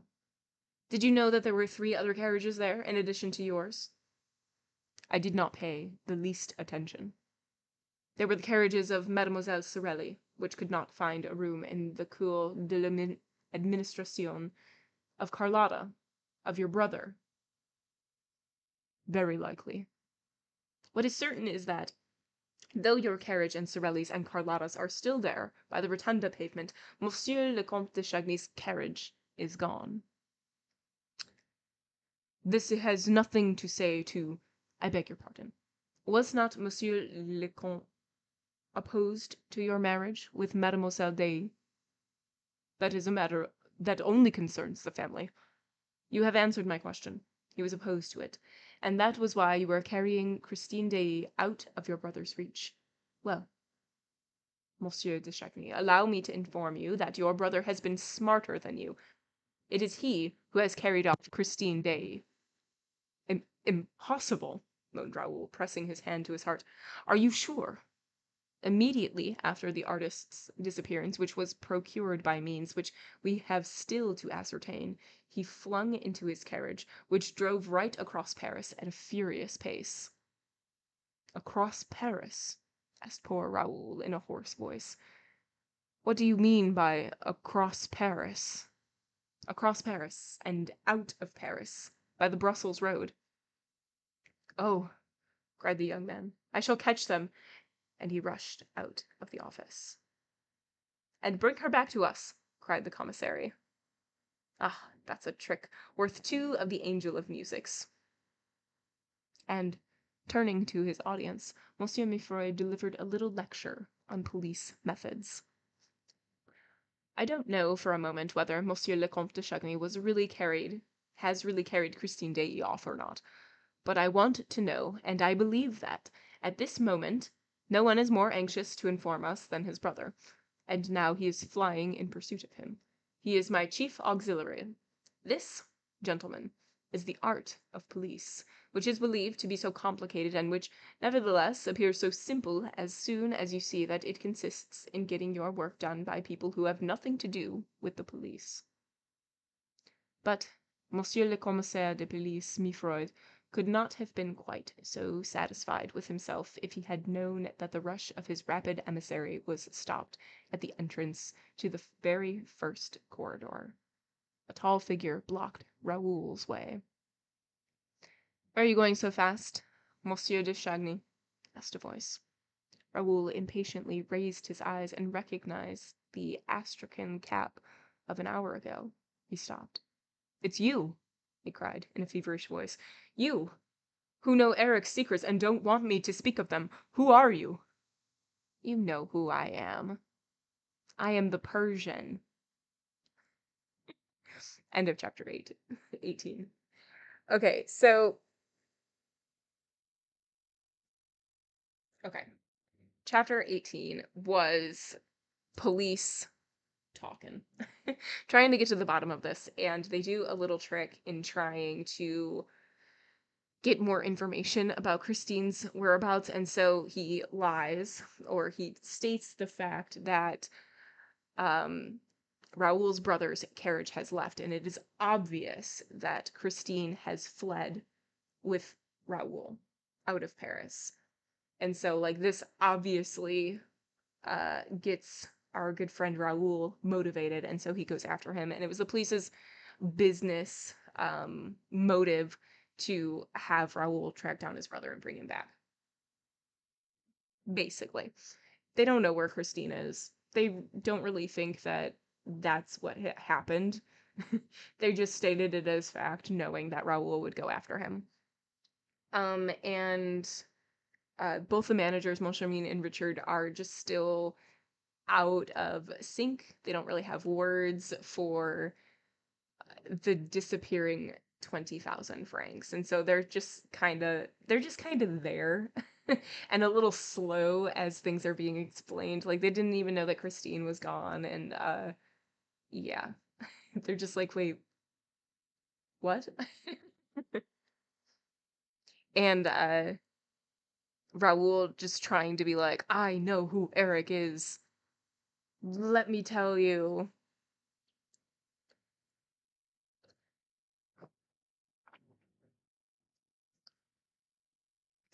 Chapter 19. The Viscount and the Persian. Raoul now remembered that his brother had once shown him that mysterious person, of whom nothing was known except that he was Persian, and that he lived in a little old-fashioned flat in the Rue de Rivoli. I, Rue de Rivoli came up earlier, and I almost did the same thing last time that I almost did now. Pretend that made sense. But I almost said Rue de Ravioli, and that is not what it says. It's Rivoli, but it's so close to ravioli. It's just so stinking close, and I can't even remember the last time I had ravioli, and I need to remedy that. The man with the ebony skin, the eyes of jade, and the astrakhan cap bent over Raoul. "I hope, Monsieur de Chagny," he said, "that you have not betrayed Eric's secret." "And why should I hesitate to betray that monster?" Raoul rejoined haughtily, trying to shake off the intruder. "Is he your friend, by any chance?" "I hope that you said nothing about Erik, sir, because Eric's secret is also Christine Daaé's, and to talk about one is to talk about the other." "Oh, sir," said Raoul, becoming more and more impatient, "you seem to know about many things that interest me, and yet I have no time to listen to you." "Once more, Monsieur de Chagny, where are you going so fast?" "Can you not guess? To Christine Daaé's assistance." "Then, sir, stay here, for Christine Daaé is here." "With Erik?" "With Erik." How do you know?" "I was at the performance, and no one in the world but Erik could contrive an abduction like that." "Oh," he said with a deep sigh, "I recognize the monster's touch." "You know him, then?" The Persian did not reply, but heaved a fresh sigh. "Sir," said Raoul, "I do not know what your intentions are, but can you do anything to help me? I mean, to help Christine Daaé?" "I think so, Monsieur de Chagny, and that is why I spoke to you." "What can you do?" "Try to take you to her, and to him." "If you can do me that service, sir, my life is yours. One word more. The commissary of police tells me that Christine Daaé had been carried off by my brother, Count Philippe." "Oh, monsieur, I don't believe a word of it." "It's not possible, is it?" "I don't know if it is possible or not, but there are ways and ways of carrying people off, and Monsieur Philippe has never, as far as I know, had anything to do with witchcraft." "Your arguments are convincing, sir, and I am a fool. Let us make haste. I place myself entirely in your hands. How should I not believe you, when you are the only one to believe me, when you are the only one not to smile when Eric's name is mentioned?" And the young man impetuously seized the Persian's hands. They were ice cold. "Silence," said the Persian, stopping and listening to the distant sounds of the theater. "We must not mention that name here. Let us say he and him. Then there will be less danger of attracting his attention." "So you think he is near us?" "It is quite possible, sir, if he is not, at this moment, with his victim, in the house on the lake." "So you know about that house, too?" "If he is not there, he may be here, in this wall, in this floor, in this ceiling. Come." And the Persian, asking Raoul to deaden the sound of his footsteps, led him down passages which Raoul had never seen before, even at the time when Christine used to take him for walks through that labyrinth. "If only Darius had come," said the Persian. "Who is Darius?" "Darius? My servant." They were now in the center of a real deserted square, an immense apartment, ill lit by a small lamp. The Persian stopped Raoul and, in the softest of whispers, asked, what did you say to the commissary? I said that Christine Daaé's abductor was the Angel of Music, alias the Opera Ghost, and that his real name was— Hush! But did he believe you? No. He attached no importance to what you said? No. He took you for a bit of a madman? Yes. So much the better, sighed the Persian. And they continued their road. After going up and down several staircases which Raoul had never seen before, the two men found themselves in front of a door, which the Persian opened with a master key. The Persian and Raoul were both, of course, in dress clothes, but whereas Raoul had a tall hat, the Persian wore an astrakhan cap, which I have already mentioned. That's so funny. Yes, you have. You've mentioned it 3 or 4 times. Can we move on from what he's wearing? Apparently not. It was an infringement of the rule which insists upon the tall hat behind the scenes. But in France, foreigners are allowed every license. The Englishman his traveling cap, the Persian his cap of astrakhan. Sir, said the Persian, your tall hat will be in your way. You would do well to leave it in the dressing room. What dressing room? Asked Raoul. Christine Daaé's. And the Persian, letting Raoul through the door which he had just opened, showed him the actress's room opposite. They were at the end of the passage, the whole length of which Raoul had been accustomed to traverse before knocking at Christine's door. How well do you know the opera, sir? Not so well as he does, said the Persian modestly. And he pushed the young man into Christine's dressing room, which was as Raoul had left it a few minutes earlier. Closing the door, the Persian went to a very thin partition that separated the dressing room from a big lumber room next to it. He listened, and then coughed loudly. There was a sound of someone stirring in the lumber room, and a few seconds later a finger tapped at the door. Come in, said the Persian. A man entered, also wearing an astrakhan cap and dressed in a long overcoat. He bowed, and took a richly carved case from under his coat, put it on the dressing table, bowed once again, and went to the door. Did no one see you come in, Darius? No, master. Let no one see you go out. The servant glanced down the passage and swiftly disappeared. The Persian opened the case. It contained a pair of long pistols. When Christine Daaé was carried off, sir, I sent word to my servant to bring me these pistols. I have had them a long time, and they can be relied upon. Do you mean to fight a duel? Asked the young man. It will certainly be a duel which we shall have to fight, said the other, examining the priming of his pistols. And what a duel!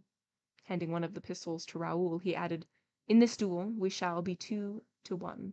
But you must be prepared for everything, for we shall be fighting the most terrible adversary that you can imagine. But you love Christine Daaé, do you not? I worship the ground she stands on. But you, sir, who do not love her, tell me why I find you ready to risk your life for her. You must certainly hate Erik. No, sir, said the Persian sadly. I do not hate him. If I hated him, he would long ago have ceased doing harm. Has he done you harm? I have forgiven him the harm which he has done me. I do not understand you. You treat him as a monster. You speak of his crime. He has done you harm, and I find in you the same inexplicable pity that drove me to despair when I saw it in Christine. The Persian did not reply. He fetched a stool and set it against the wall facing the great mirror that filled the whole of the wall space opposite. Then he climbed on the stool and, with his nose to the wallpaper, seemed to be looking for something. Ah, he said after a long search, I have it.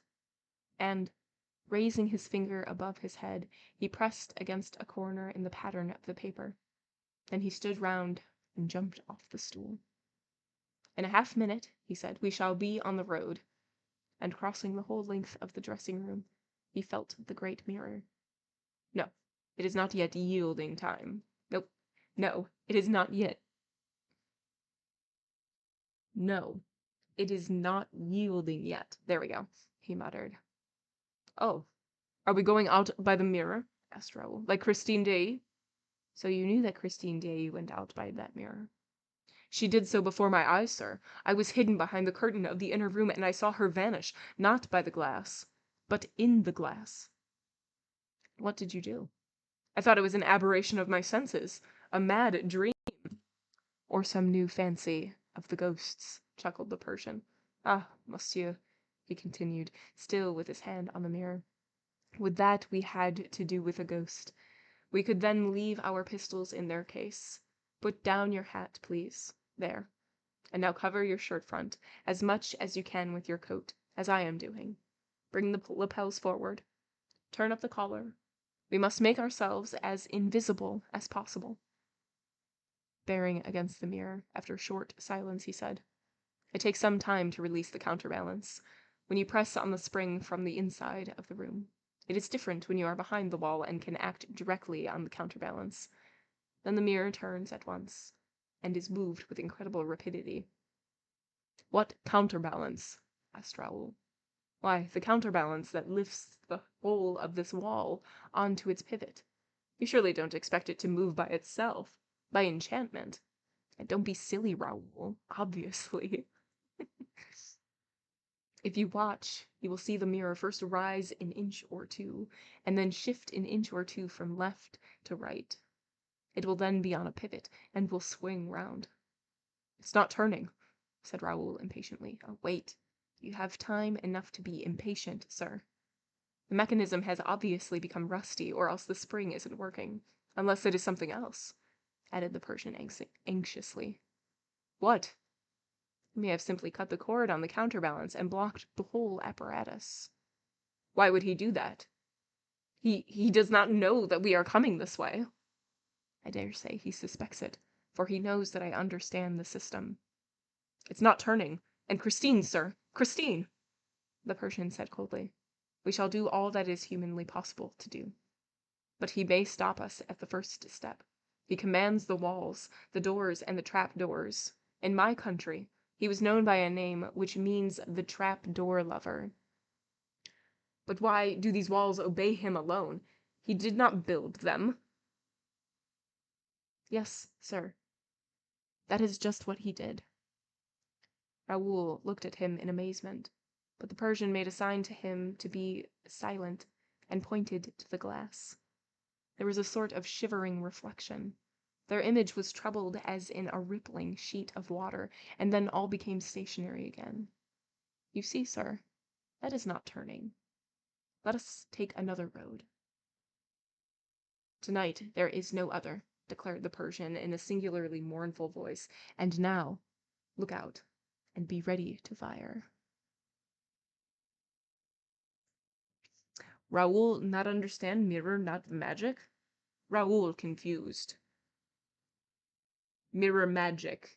It's like, no. What would he build the walls? Yeah, Raoul, he did. He himself raised his pistol opposite the glass. Raoul imitated his movement. With his free arm, the Persian drew the young man to his chest, and suddenly the mirror turned, in a blinding daze of cross-lights. It looked like one of those revolving doors which have lately been fixed to the entrances of most restaurants. It turned, carrying Raoul and the Persian with it, and suddenly hurling them from the full light into the deepest darkness. End of chapter 19. These chapters are like zooming past. Zoom. Okay, so chapter 19. We actually get to talk to this mysterious Persian that they've been talking about for forever. And turns out he does know Erik. And yes, Erik has done, bad things to him that have impacted him, but he's just sort of forgiven him. um he doesn't hate Erik. He doesn't, he's not like mad at Erik in any way. He just like lets Erik be, basically. And he knows where Christine is. Like, of course, Christine has been taken by Erik, and of course, I know how to get there. He's like, oh, you were gonna go through the mirror. And Raoul's like, I know the mirror. And he's like, oh, you know the mirror. You've seen it. That's cool. And Raoul is like, wait, what? It's not magic? And our Persian friend is like, no, dude. It's a counterbalance. I just have to figure this out real quick. It works better on the other side, so just give me a minute. And our Persian friend's servant comes in with pistols, and he says, like, it's going to come down to a duel, but it's 2 against 1. Yep. Yep. And at the very end, they got the mirror. They were like, okay, we have to go somewhere else, blah, blah, blah. But then the mirror turns, and it turns so that both Raoul and our mysterious friend are now in complete darkness. Or Erik. It's not his fault that he's the Walking Dead. It really isn't. It really isn't. Everyone's so mysterious, and I feel like Erik is just a sad person who just wants a friend. I mean, he lives in an opera house by himself in the dungeons, or not the dungeons, but like the basement. I feel like he just wants a friend, you know? Relatable. There's a little bit of Erik in all of us. That sounded weird. I'm taking that back. No. I'm taking that back. I didn't say that.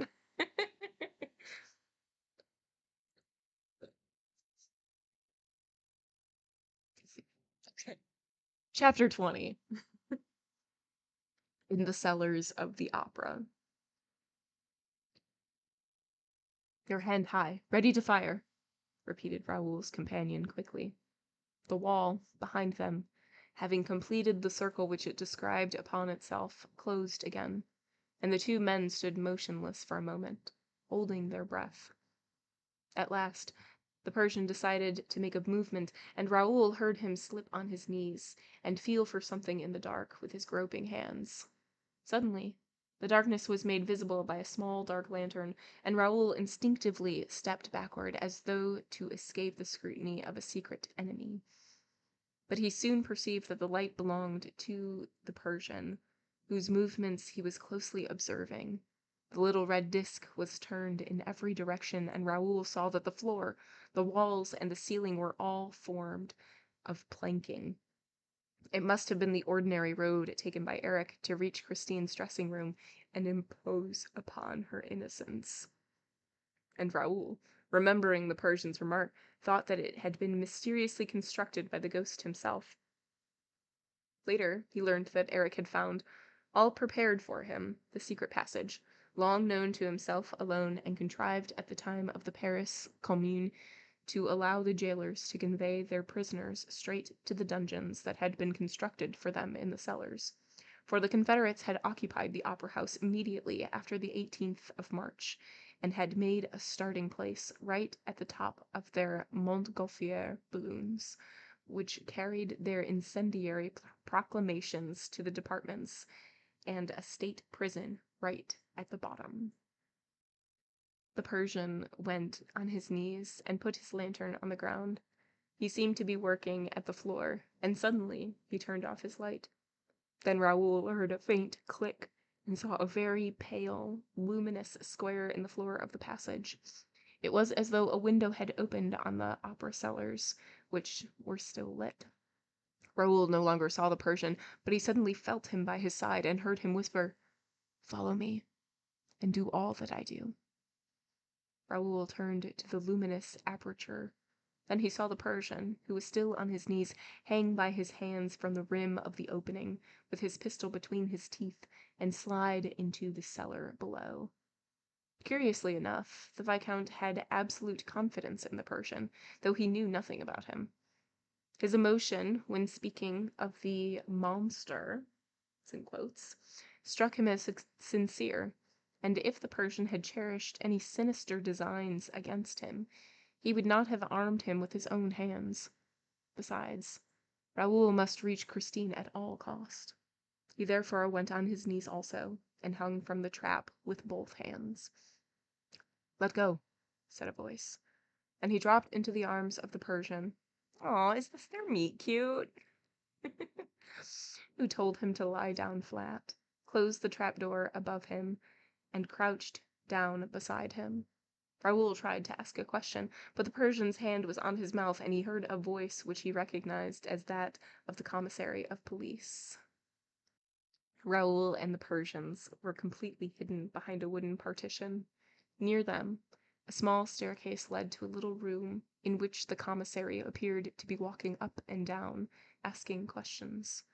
The faint light was just enough to enable Raoul to distinguish the shape of things around him, and he could not restrain a dull cry. There were 3 corpses there. Oh? Oh? Whose corpses? This is fun. Oh my god. At least I didn't make an OnlyFans PHANS joke. At least that didn't happen. Who these corpses? Are they Erik's family? I really don't know, so like these aren't real questions. I mean they're real questions, but I don't want answers. Are they his family? Is he just like keeping them? Are they his only friends? Does he talk to them? Okay, sorry. Let's go. Okay.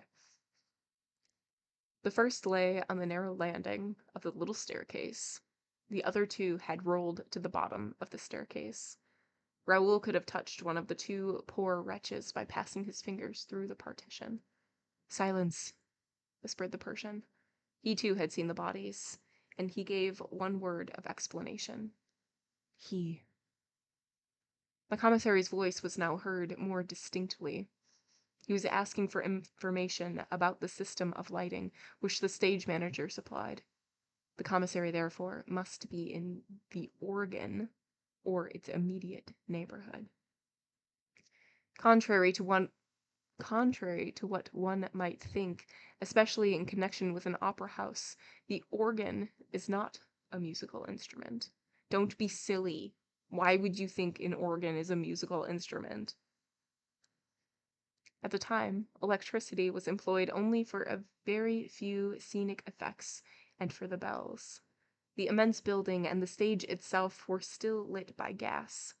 Hydrogen was used to regulate and modify the lighting of a scene, and this was done by means of a special apparatus which, because of the multiplicity of its pipes, was known as the organ.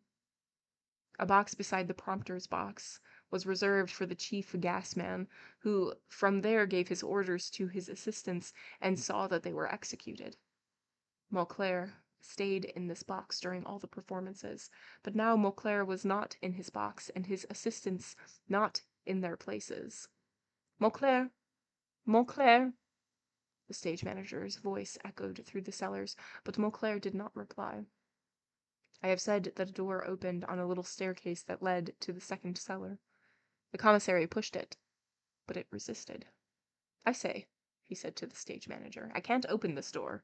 Is it always so difficult?" The stage manager forced it open with his shoulder. He saw that, at the same time, he was pushing a human body, and he could not keep back an exclamation, for he recognized the body at once. "Mauclair!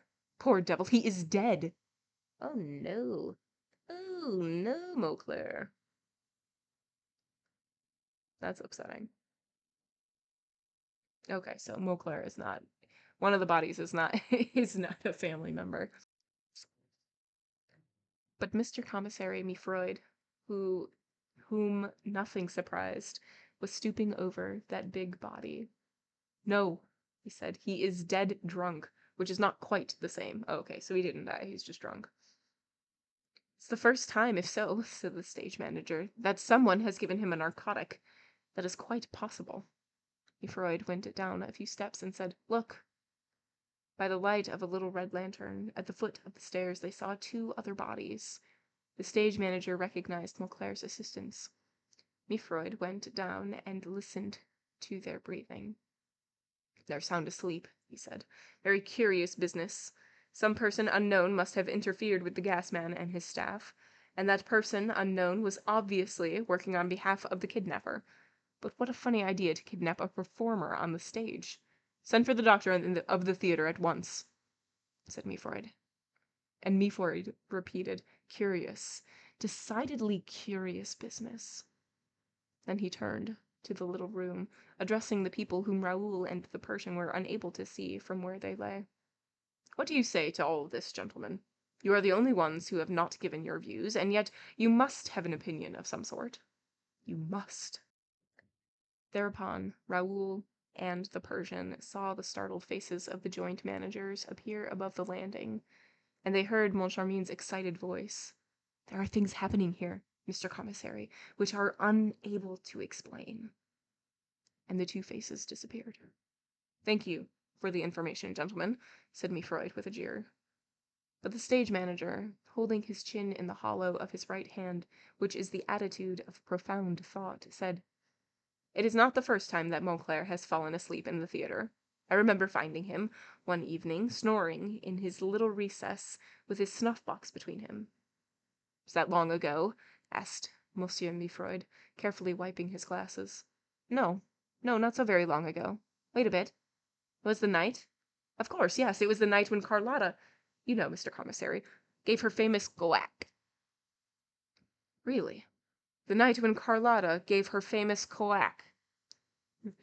And Monsieur Mifroid, replacing his gleaming glasses on his nose, fixed the stage manager with a contemplative stare. So, Mauclair takes snuff, does he? He asked carelessly. Yes, Mr. Commissary. Look, there is a snuff-box on that little shelf. Oh, he's a great snuff-taker. So am I, said Mifroid, and put the snuff-box in his pocket. Excuse me, you can't just take things. That's not yours, Mr. Commissary. Raoul and the Persian, themselves unobserved, watched the removal of the three bodies by a number of scene-shifters, who were followed by the commissary and all the people with them. Their steps were heard for a few minutes on the stage above. When they were alone, the Persian made a sign to Raoul to stand up. Raoul did so. But as he did not lift his hand in front of his eyes, ready to fire, the Persian told him to resume that attitude and to continue it, whatever happened. But it tires the hand, unnecessarily, whispered Raoul. If I do fire, I shan't be sure of my aim. Then shift your pistol to the other hand, said the Persian. I can't shoot with my left hand. Thereupon the Persian made this odd reply, which was certainly not calculated to throw light into the young man's flurried brain. It's not a question of shooting with the right hand or the left. It's a question of holding one of your hands as though you were going to pull the trigger of a pistol with your arm bent. As for the pistol itself, when all is said, you can put that in your pocket. And he added, Let this be clearly understood, or I will answer for nothing. It is a matter of life and death, and now, silence, and follow me. The cellars of the opera are enormous, and they are 5 in number. Raoul followed the Persian and wondered what he would have done without his companion in that extraordinary labyrinth. They went down to the 3rd cellar, and their progress was still lit by some distant lamp. The lower they went, the more precautions the Persian seemed to take. He kept on turning to Raoul to see if he was holding his arm properly, showing him how he himself carried his hand as if always ready to fire, though the pistol was in his pocket. Suddenly, the loud voice made them stop. Someone above them shouted, All the door shutters on the stage!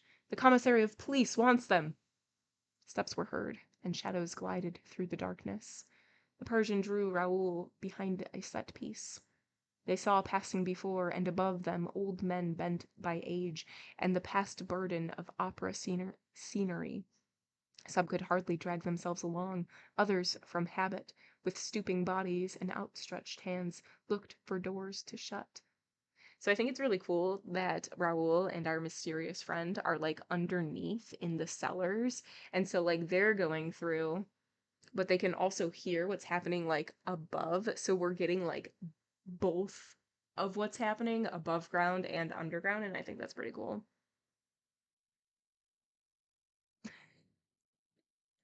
I'm surprised he's able to fire a pistol with either hand, moist as they are. I know. Not ideal for shooting a pistol.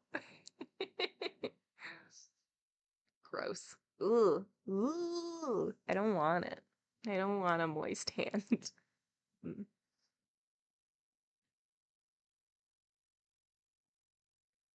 They were the door shutters, the old, worn-out scene shifters, on whom a charitable management had taken pity, giving them the job of shutting doors above and below the stage. They went about incessantly, from top to bottom of the building, shutting the doors, and they were also called the draft expellers, at least at that time, for I have little doubt that by now they are all dead. Drafts are very bad for the voice, wherever they may come from. We have another note, and it says, Monsieur Pedro Gailhard has himself told me that he created a few additional posts as door shutters for old stage carpenters whom he was unwilling to dismiss from the service of the opera. That's kind of nice, like just giving them jobs to like keep them around, even if they're not able to do like the like heavy lifting and like actual like scene changing. We do have fun here. The Persian and Raoul welcomed this incident, which relieved them of inconvenient witnesses. For some of those door shutters, having nothing else to do or nowhere to lay their heads, stayed at the opera, from idleness or necessity, and spent the night there. The two men might have stumbled over them, waking them up and provoking a request for explanation. For the moment, Monsieur Mifroid's inquiry saved them from any such unpleasant encounters. But they were not left to enjoy their solitude for long. Other shades now came down by the same way by which the door shutters had gone up. Each one of these shades carried a little lantern and moved it about, above, below, and all around, as though looking for something or somebody. Hang it, muttered the Persian. I don't know what they are looking for, but they might easily find us. Let us get away, quick. Your hand up, fire. Your hand up, sir, ready to fire. Bend your arm more. That's it. Hand at the level of your eye, as though you were fighting a duel, and waiting for the word to fire. Leave your pistol in your pocket. Quick, come. Let's go downstairs. Level at your eye. Question of life or death. Here, this way, these stairs. They reached the 5th cellar. Oh, what a duel, sir, what a duel! Once in the 5th cellar, the Persian drew breath. He seemed to enjoy a rather greater sense of security than he had displayed when they both stopped in the 3rd. But he never altered the attitude of his hand. And Raoul, remembering the Persian's observation, I know these pistols can be relied upon, was more and more astonished, wondering why anyone should be so gratified at being able to rely upon a pistol which he did not intend to use. But the Persian left him no time for reflection. Telling Raoul to stay where he was, he ran up a few flights of the staircase, which they had just left, and then returned. How stupid of us, he whispered.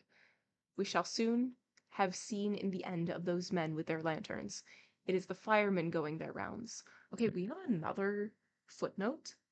4 footnotes in one chapter. We haven't had any footnotes. I think we had one previous to this chapter, but it is still like, it's wild. Okay, so footnote. In those days, it was still part of the fireman's duty to watch over the safety of the opera house outside the performances, but this service has since been suppressed. I asked Monsieur Pedro Gailhard the reason, and he replied, it was because the management was afraid that, in their utter inexperience of the cellars of the opera, the firemen might set fire to the building. That would be a good reason to not have them around. Literal firemen, exactly. The two men waited 5 minutes longer.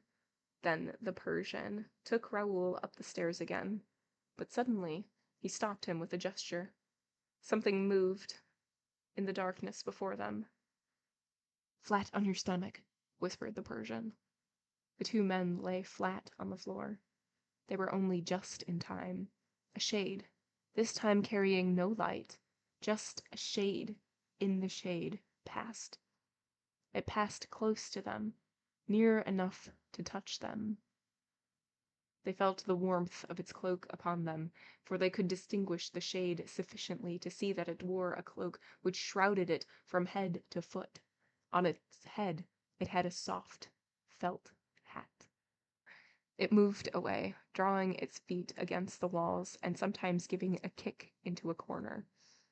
"Phew," said the Persian, "we've had a narrow escape. That shade knows me and has twice taken me to the manager's office." "Is it someone belonging to the theater police?" asked Raoul. "It's someone much worse than that," replied the Persian, without giving any further explanation. And another footnote. Okay, let's see. A long footnote. Okay. Like the Persian, I can give no further explanation touching the apparition of this shade, whereas in this historic narrative, everything else will be normally explained, however abnormal the course of events may seem. I cannot give the reader expressly to understand what the Persian meant by the words, "It is someone much worse than that." Interesting. The reader must try to guess for himself, for I promised Monsieur Pedro Galehard, the former manager of the opera, to keep his secret regarding the extremely interesting and useful personality of the wandering, cloaked shade, which, while condemning itself to live in the cellars of the opera, rendered such immense services to those who, on gala evenings, for instance, ventured to stray away from the stage. I am speaking of state services, and, upon my word of honor, I can say no more. It's not he. He. If he does not come behind us, we shall always see his yellow eyes. That is more or less our safeguard tonight. But he may come from behind, stealing up, and we are dead men if we do not keep our hands as though about to fire, at the level of our eyes, in front. The Persian had hardly finished speaking when a fantastic face came in sight. A whole, fiery face, not only two yellow eyes. Yes, a head of fire came toward them, at a man's height, but with no body attached to it. The face shed fire, looked in the darkness like a flame shaped as a man's face. "Oh," said the Persian between his teeth, "I have never seen this before." Pampin was not mad, after all. He had seen it. What can that flame be? It is not he, but he must have sent it. Take care. Take care. Your hand at the level of your eyes. In heaven's name, the level of your eyes. I know most of his tricks, but not this one. Come, let us run. It is safer. Hand at the level of your eyes. Okay, so the fiery face, we saw that like way back in chapter 1 with Pampin, who was one of the firemen. And they fled down the long passage that opened before them. After a few seconds that seemed to them like long minutes, they stopped. "He doesn't come this way often," said the Persian. "This side has nothing to do with him. This side does not lead to the lake nor to the house on the lake. But perhaps he knows that we are at his heels, although I promised him to leave him alone and never to meddle in his business again."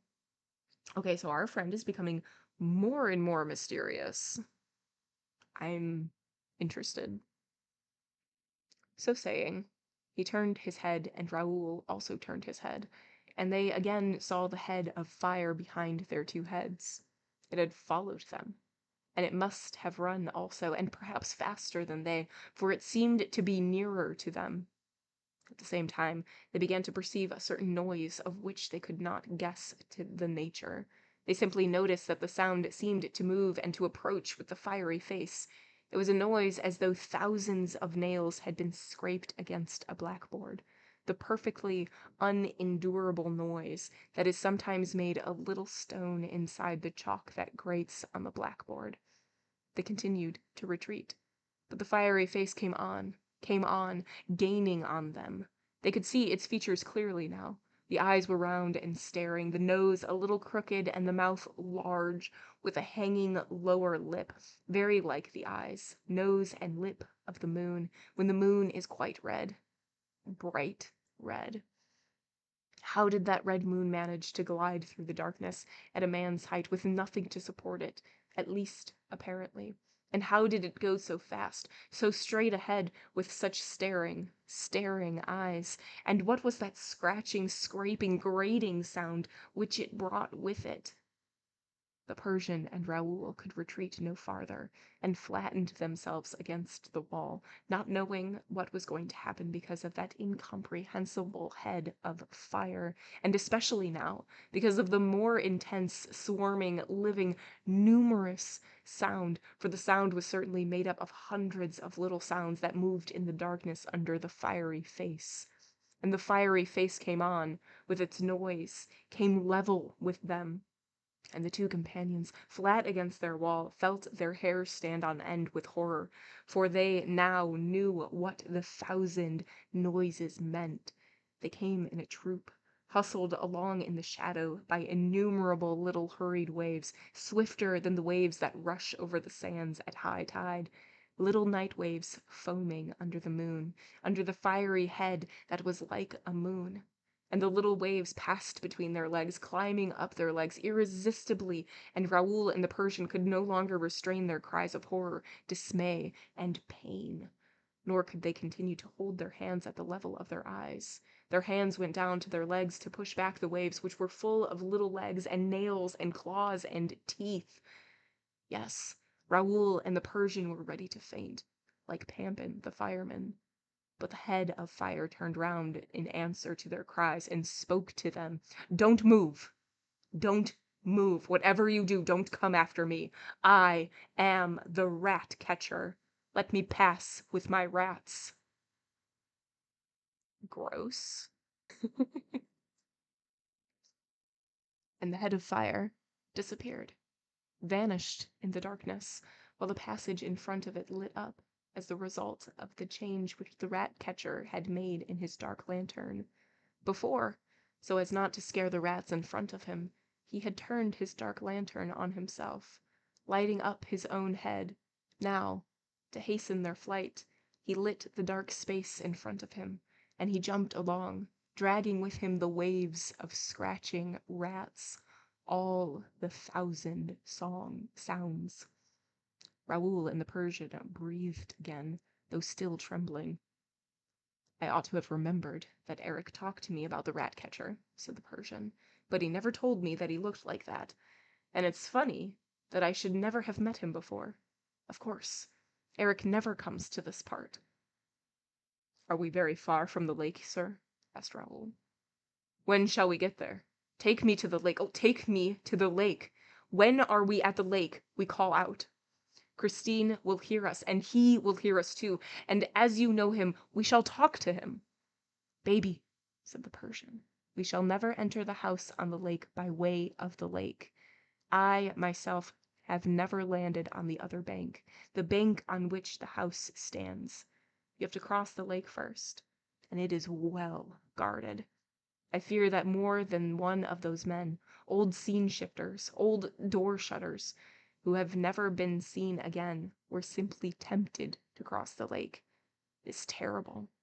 I myself would have been nearly killed there if the monster had not recognized me in time.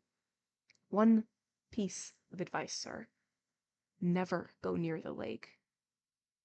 And above all, shut your ears if you hear the voice singing under the water. The siren's voice." "But then, what are we here for?" asked Raoul, in a transport of fever, impatience with rage. "If you can do nothing for Christine, at least let me die for her." The Persian tried to calm the young man. "We have only one means of saving Christine Daaé, believe me, which is to enter the house unperceived by the monster." "And is there any hope of that, sir?" "Ah, if I had not that hope, I would not have come to fetch you." "And how can one enter the house on the lake without crossing the lake?" From the third cellar from which we were so unluckily driven away. We will go back there now. I will tell you, said the Persian with a sudden change in his voice. I will tell you the exact place, sir. It is between a set piece and a discarded scene from Raoul de Lahore. I do not speak French. In case that has not been made clear. Exactly at the spot where Joseph Bouquet died. Come, sir, take courage and follow me, and hold your hand at the level of your eyes. But where are we? The Persian lit his lamp again and flung its rays down two enormous corridors that crossed each other at right angles. We must be, he said, in the part used more particularly for the waterworks. I see no fire coming from the furnaces. He went in front of Raoul, seeking his road, stopping abruptly when he was afraid of meeting some watermen. Then they had to protect themselves against the glow of a sort of underground forge, which the men were extinguishing, and at which Raoul recognized the demons whom Christine had seen at the time of her first captivity. In this way, they gradually arrived beneath the huge cellars below the stage. They must at this time have been at the very bottom of the tub, and at an extremely great depth, when we remember that the earth was dug out at 50 feet below the water that lay under the whole of that part of Paris. And we have a footnote, and it says, all the water had to be exhausted in the building of the opera.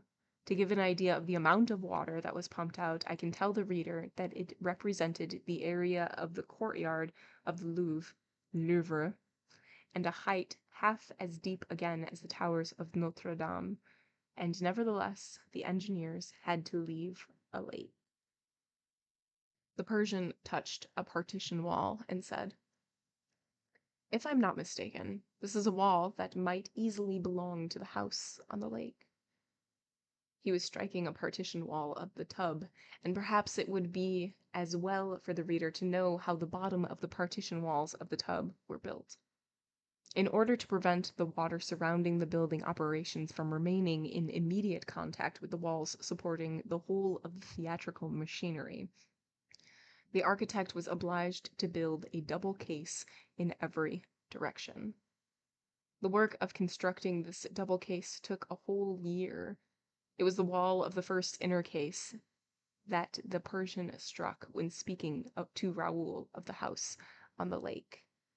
To anyone understanding the architecture of the edifice, the Persian's action would seem to indicate that Erik's mysterious house had been built in the double case, formed a thick wall constructed as an embankment or dam, then of a brick wall, a tremendous layer of cement, and another wall, several yards in thickness.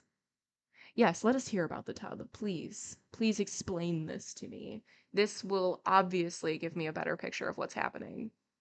Absolutely not.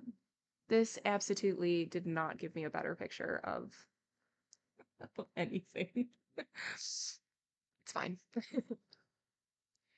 At the Persian's words, Raoul flung himself against the wall and listened eagerly, but he heard nothing. Nothing. Except distant steps sounding on the floor of the upper portions of the theater. The Persian darkened his lantern again. Look out, he said, and keep your hand up, and silence, for we shall try another way to get in. And he led him to the little staircase by which they had come down lately. They went up, stopping at each step, peering into the darkness and the silence, till they came to the third cellar. Here the Persian motioned to Raoul to go on his knees, and, in this way, crawling on both knees and one hand, for the other hand was held in the position indicated, they reached the end wall. Against this wall stood a large discarded scene from the... Did we already... Okay, no, we didn't. We're just going back to the same place. Okay, against the wall stood a large discarded scene from the Roi de Lahore. Close to the scene was a set piece. Between the scene and the set piece, there was room for a body. For a body which one day was found hanging there. The body of Joseph Bouquet. The Persian, still kneeling, stopped and listened. For a moment he seemed to hesitate and looked at Raoul. Then he turned his eyes upward, toward the second stellar, which sent down the faint glimmer of a lantern, through a cranny between two boards. This glimmer seemed to trouble the Persian. At last he tossed his head and made up his mind to act. He slipped between the set piece and the scene, with Raoul close upon his heels. With his free hand the Persian felt the wall. Raoul saw him bear heavily upon the wall, just as he had pressed against the wall in Christine's dressing room. Then a stone gave way, leaving a hole in the wall. This time the Persian took his pistol from his pocket and made a sign to Raoul to do as he did. He cocked the pistol, and, resolutely, still on his knees, he wiggled through the hole in the wall. Raoul, who had wished to pass first, had to be content to follow him. The hole was very narrow. The Persian stopped almost at once. Raoul heard him feeling the stones around him. Then the Persian took out his dark lantern again, stooped forward, examined something beneath him, and immediately extinguished his lantern. Raoul heard him say in a whisper, "We shall have to drop a few yards, without making a noise. Take off your boots." The Persian handed his own shoes to Raoul. "Put them outside the wall," he said. "We shall find them there when we leave." And wouldn't you know it, we got another footnote. Footnote number 7. These two pair of boots, which were placed, according to the Persian's papers, just between the set piece and the scene, on the spot where Joseph Bouquet was found hanging, were never discovered. They must have been taken by some stage carpenter or door shutter. Interesting. You have my attention. He crawled a little farther on his knees, then turned right round and said, "I am going to hang by my hands from the ledge of the stone and let myself drop into his house. You must do exactly the same. Do not be afraid. I will catch you in my arms." Aww. Raoul soon heard a dull sound, evidently produced by the fall of the Persian, and then dropped down. He himself clasped in the Persian's arms. "Shh," said the Persian, and they stood motionless, listening. The darkness was thick around them, the silence heavy and terrible. Then the Persian began to make play with the dark lantern again, turning the rays over their heads, looking for the hole through which they had come, and failing to find it. "Oh," he said, "the stone has closed of itself." And the light of the lantern swept down the wall and over the floor. The Persian stooped and picked up something, a sort of cord, which he examined for a second and flung away with horror. "The lasso," he muttered. "What is it?" asked Raoul. The Persian shivered. It might very well be the rope by which the man was hanged, and which was looked for so long. And, suddenly seized with fresh anxiety, he moved the little red disk of his lantern over the walls.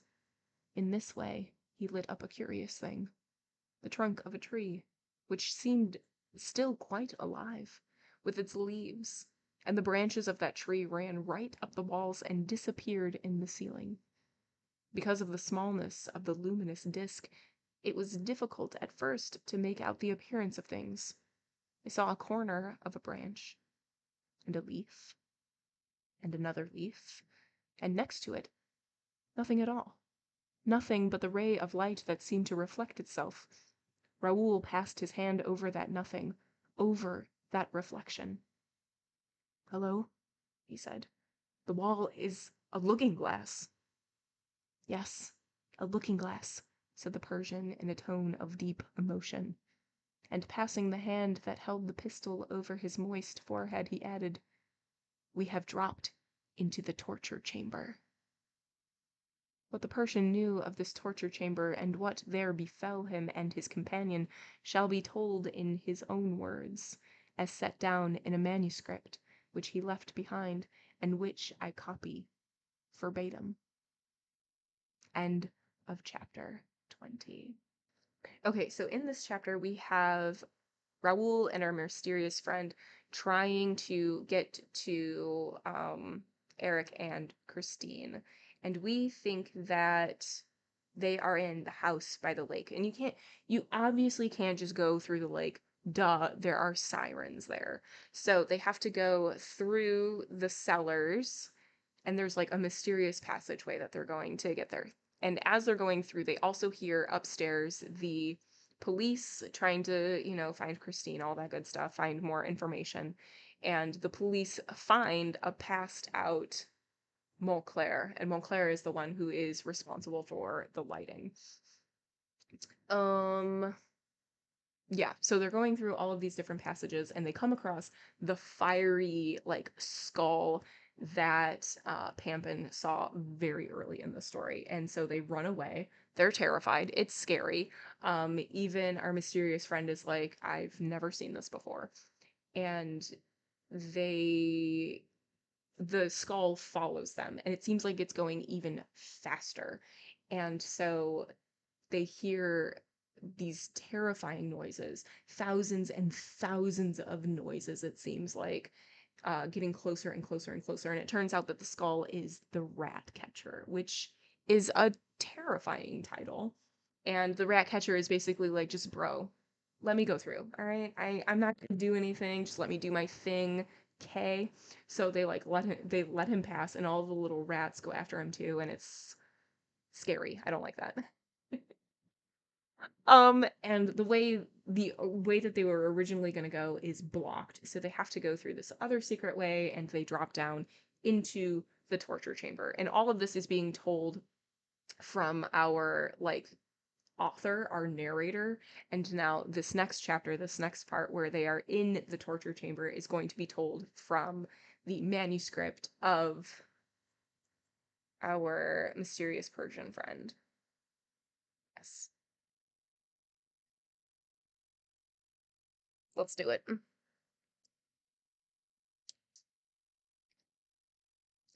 Chapter 21. Interesting and instructive vicissitudes of a Persian in the cellars of the Opera House. The Persian's narrative. It was the first time that I encountered the house on the lake. I had often begged the trapped door lover, as we used to call Erik in my country, to open its mysterious doors to me. He always refused. I made many attempts, but in vain, to obtain admittance. Watch him as I might, after I first learned that he had taken up his permanent abode at the opera, the darkness was always too thick to enable me to see how he worked the door in the hall on the lake. One day, when I thought myself alone, geez, can I read? I cannot. I stepped into the boat and rowed toward that part of the wall through which I had seen Erik disappear. It was then that I came into contact with the siren who guarded the approach and whose charm was very nearly fatal to me.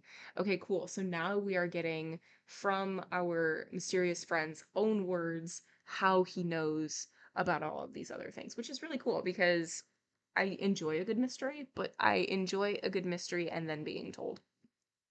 And then being told all of the things. Let me in on the secrets. I had no sooner put off from the bank than the silence amid which I floated on the water was disturbed by a sort of whispered singing that hovered all around me. It was half breath, half music. It rose softly from the waters of the lake, and I was surrounded by it, through I knew not what artifice. It followed me, moved with me, and was so soft that it did not alarm me. On the contrary, in my longing to approach the source of that sweet and enticing harmony, I leaned out of my little boat over the water, for there was no doubt in my mind that the singing came from the water itself.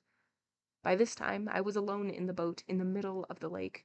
The voice, for it was now distinctly a voice, was beside me, on the water. I leaned over, leaned still farther.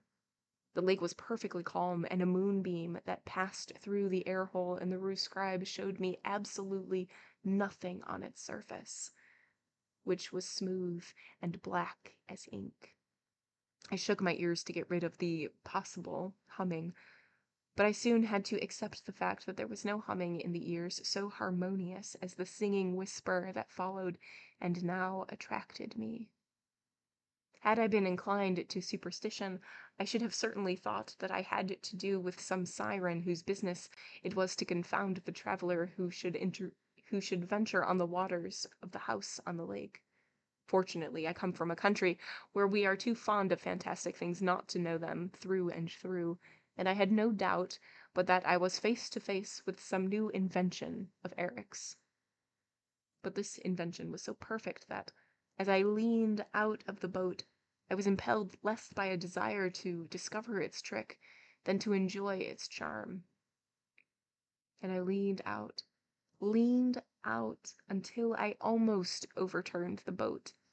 Suddenly, two monstrous arms issued from the bosom of the waters and seized me by the neck, dragging me down to the depths with irresistible force. I should certainly have been lost if I had not had time to give a cry by which Erik knew me, for it was he, and instead of drowning me, as was certainly his first intention, he swam with me, and laid me gently on the bank. "How imprudent you are," he said, as he stood before me, dripping with water. "Why try to enter my house? I never invited you. I don't want you there, nor anybody. Did you save my life only to make it unbearable to me? However great the service you rendered him, Erik may end by forgetting it, and you know that nothing can restrain Erik, not even Erik himself." Again, with the talking in the third person. That might be the scariest thing about Erik so far. And the fact that he's like zombie, but whatever. He spoke, but I had no but I had now no other wish than to know what I already called the trick of the siren. He satisfied my curiosity, for Erik, who is a real monster, I have seen him at work in Persia, alas, is also, in certain respects, a regular child, vain and self-conceited, and there is nothing he loves so much, after astonishing people, as to prove all the really miraculous ingenuity of his mind. He laughed and showed me a long reed. "It's the silliest trick you ever saw," he said, "but it's very useful for breathing and singing in the water. I learned it from the Tonkin pirates who were able to remain hidden for hours in the beds of the rivers." And we have a footnote. An official report from Tonkin, received in Paris at the end of July 1909, relates how the famous pirate chief Tham was tracked, together with his men, by our soldiers, and how all of them succeeded in escaping, thanks to this trick of the reeds. I spoke to him severely. "It's a trick that nearly killed me," I said, "and it may have been fatal to others. You know what you promised me, Erik. No more murders." "Have I really committed murders?" he asked, putting on his most amiable air. You know the like meme where you're like, "He's the best man around," and he's like, "Well, what about the murders?" He's like, "What murder?" That's exactly what's happening right now.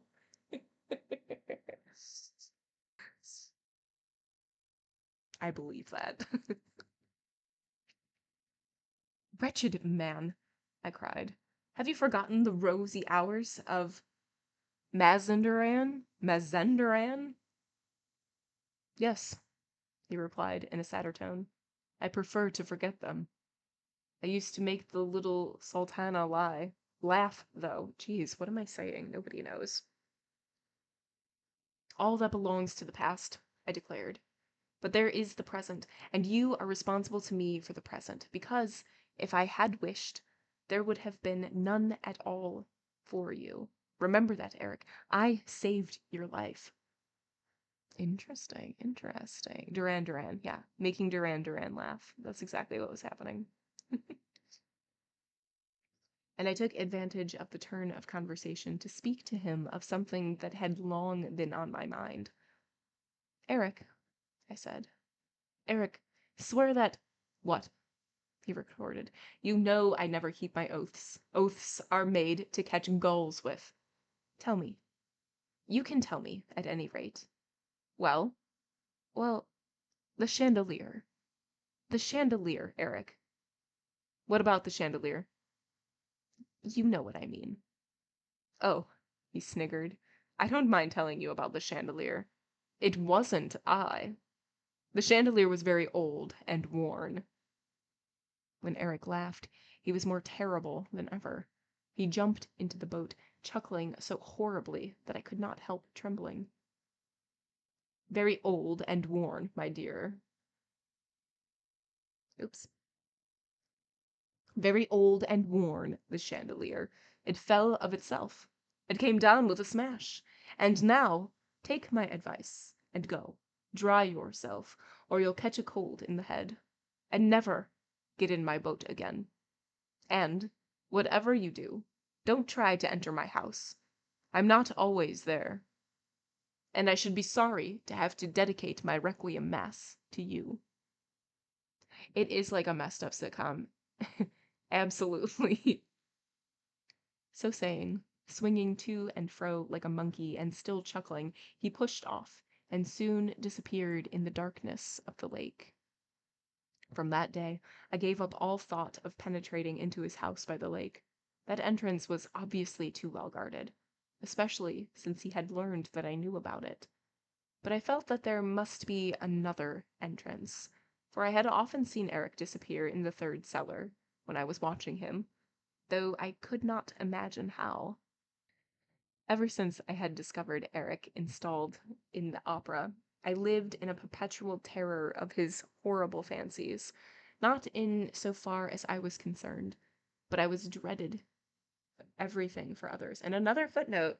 Goodness me, so many little footnotes. Okay. The Persian might easily have admitted that Erik's fate also interested himself, for he was well aware that if the government of Teheran had learned that Erik was still alive, it would have been all up to the modest pension of the erstwhile Daroga.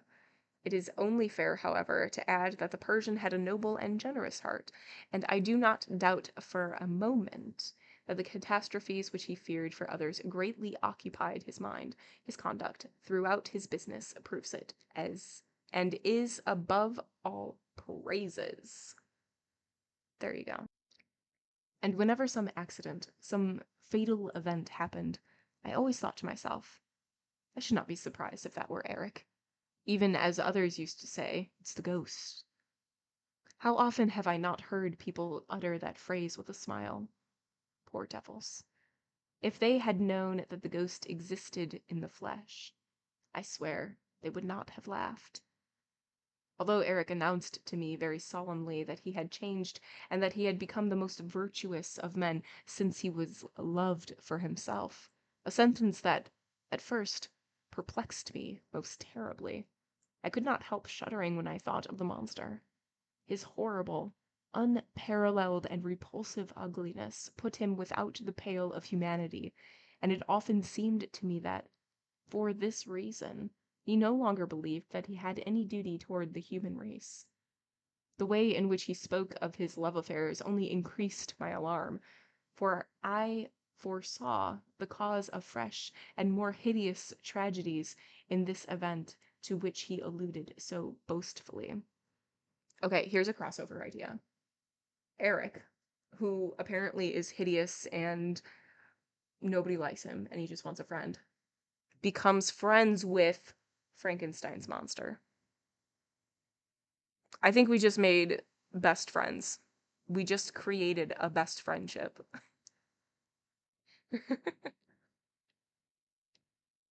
On the other hand, I soon discovered the curious moral traffic established between the monster and Christine.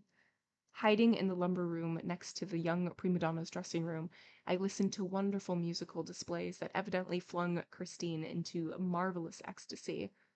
But, all the same, I would never have thought that Eric's voice, which was loud as thunder or soft as angels' voices, at will, could have made her forget his ugliness. I understood all when I learned that Christine had not yet seen him. I had occasion to go to the dressing room, and remembering the lessons he had once given me, I had no difficulty in discovering the trick that made the wall with the mirror swing round, and I ascertained the means of hollow bricks and so on, by which he made his voice carry to Christine as though she heard it close beside her. In this way, also, I discovered the road that led to the well and the dungeon, the communists' dungeon, and also the trapdoor that enabled Erik to go straight to the cellars below the stage.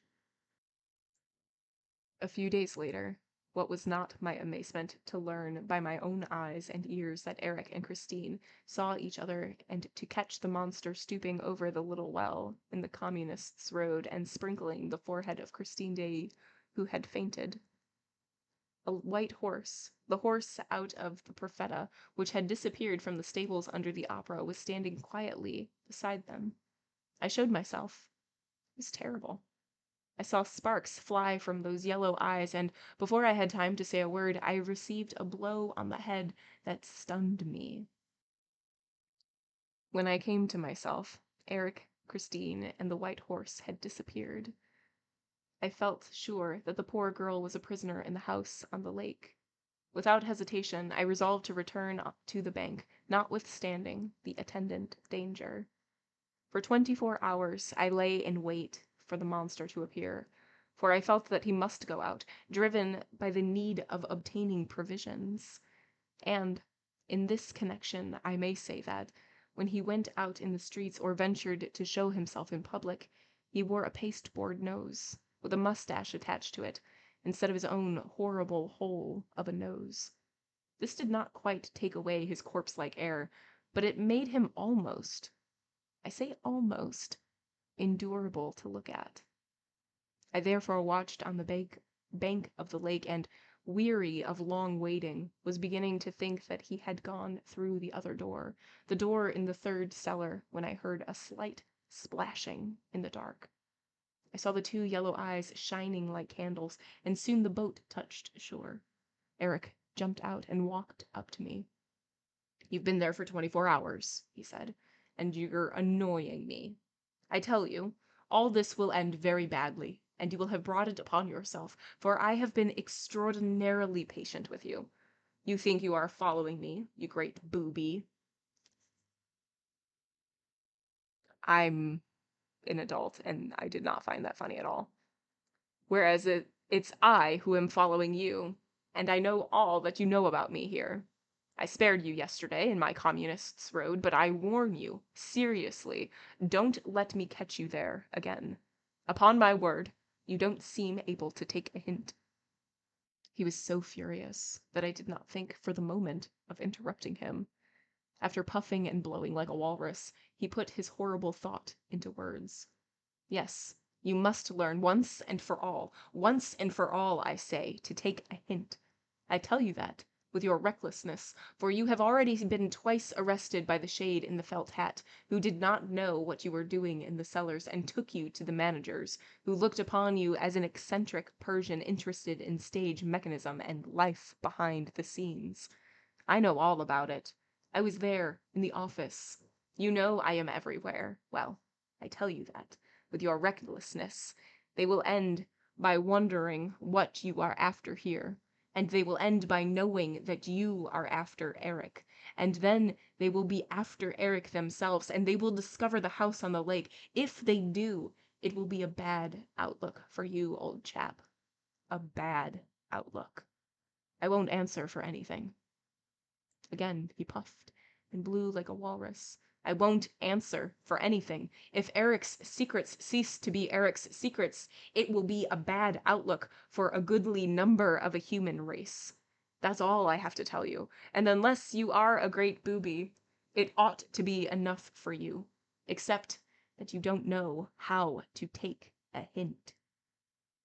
He had sat down on the stern of his boat, and was kicking his heels against the plank, waiting to hear what I had to answer. I simply said, "It's not Erik that I'm after here." "Who then?"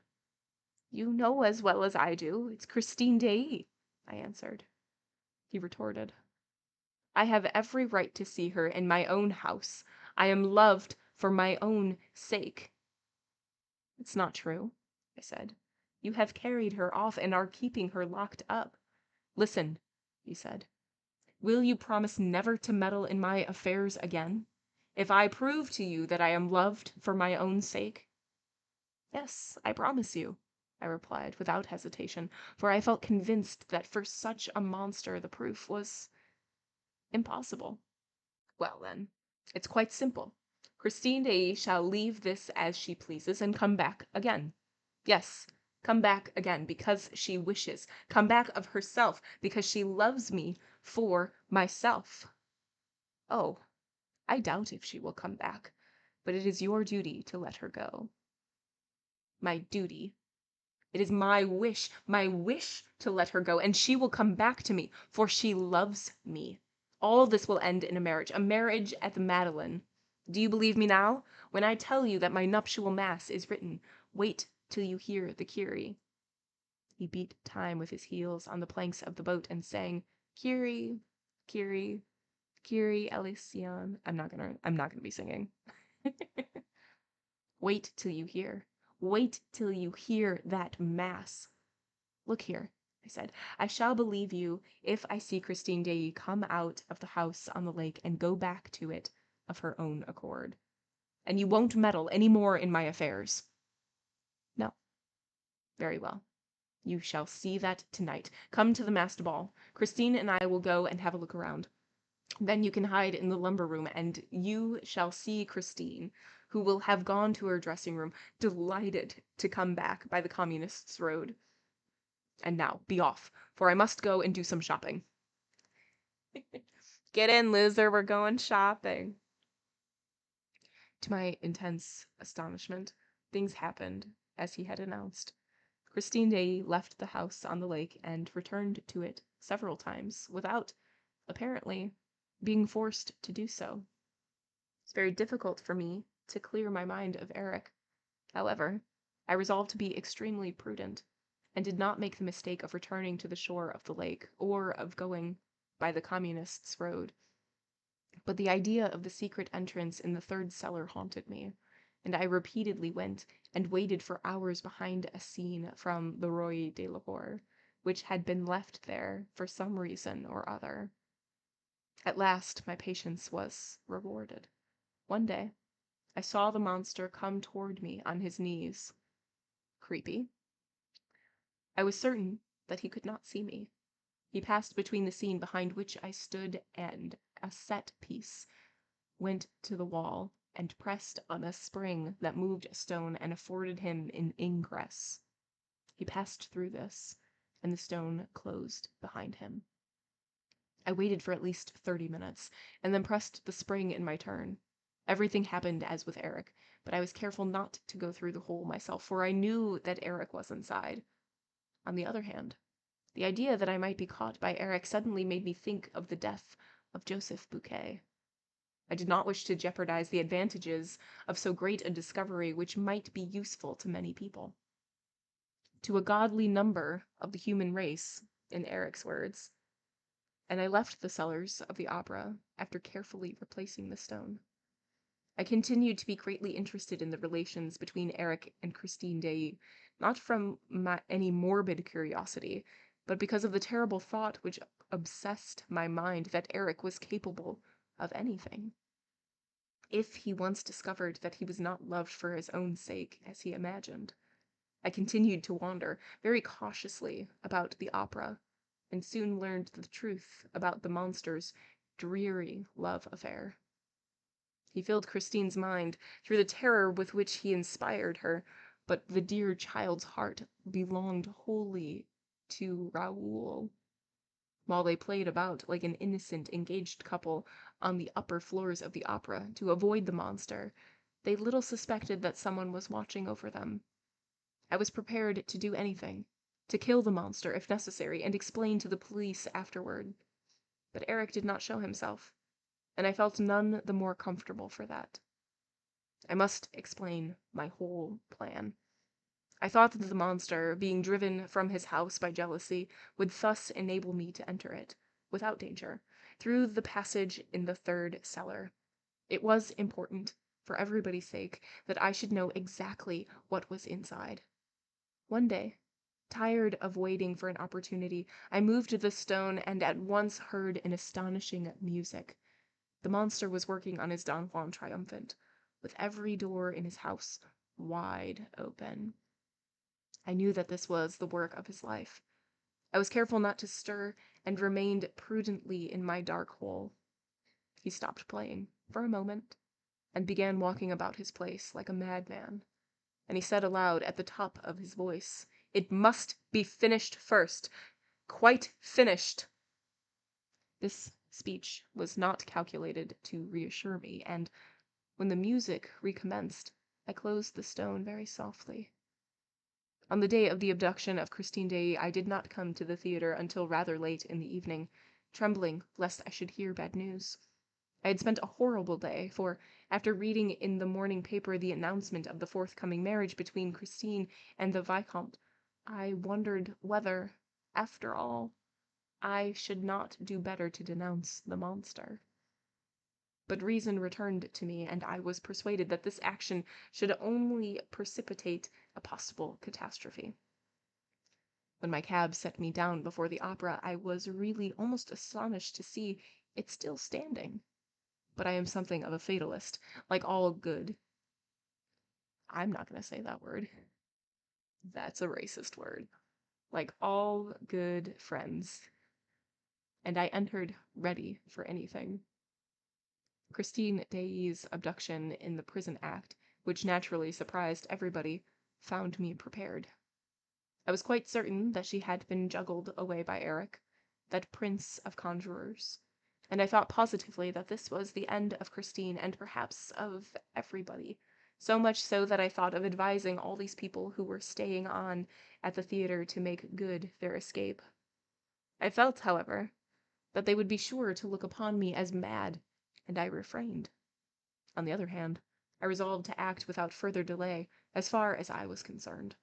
The chances were in my favor that Erik, at that moment, was thinking only of his captive. This was the moment to enter his house through the third cellar, and I resolved to take with me that poor little desperate Viscount, who, at the first suggestion, accepted with an amount of confidence in myself that touched me profoundly. I had sent my servant for my pistols. I gave one to the Viscount and advised him to hold himself ready to fire, for, after all, Erik might be waiting for us behind the wall. We were to go by the Communists' road and through the trapdoor. Seeing my pistols, the little Viscount asked me if we were going to fight in a duel. I said yes. And what a duel! But, of course, I had no time to explain anything to him.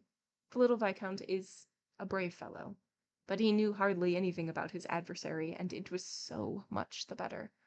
The great fear was that he was already somewhere near us, preparing the lasso. No one knows better than he how to throw the lasso, for he is the king of stranglers, even as he is the prince of conjurers. When he had finished making the little Sultana laugh, at the time of the rosy hours of Mazenderan, Duran, she herself used to ask him to amuse her by giving her a thrill. It was then that he introduced the sport of the lasso. He had lived in India and acquired an incredible skill in the art of strangulation. He would make them lock him in a courtyard, to which they brought a warrior, usually a man condemned to death, armed with a long pike and broadsword. Erik had only his lasso, and it was always just when the warrior thought that he was going to fell Erik with a tremendous blow that we heard the lasso whistle through the air. With a turn of the wrist, Erik tightened the noose around his adversary's neck and, in this fashion, dragged him before the little Sultana and her women, who sat looking from a window and applauding. The little Sultana herself learned to wield the lasso and killed several of her women and even of the friends who visited her. Oh. But I prefer to drop this terrible subject of the rosy hours. I have mentioned it only to explain why, on arriving with the Vicomte de Chagny in the cellars of the Opera, I was bound to protect my companion against the ever-threatening danger of death by strangling. My pistols could serve no purpose, for Erik was not likely to show himself, but Erik could always strangle us. I had no time to explain all this to the Viscount. Besides, there was nothing to be gained by complicating the position. I simply told Monsieur to keep his hand at the level of his eyes, with the arm bent, as though waiting for the command to fire. With his victim in his attitude, it is impossible even for the most expert strangler to throw the lasso with advantage. It catches you not only around the neck, but also round the arm or hand. This enables you easily to unloose the lasso, which then becomes harmless. After avoiding the commissary of police, a number of door shutters and the firemen, after meeting the rat catcher and passing the man in the felt hat unperceived, the Viscount and I arrived without obstacle in the third cellar, between the set-piece and the scene. I worked the stone, and we jumped into the house which Erik had built himself in the double case of the foundation walls of the opera.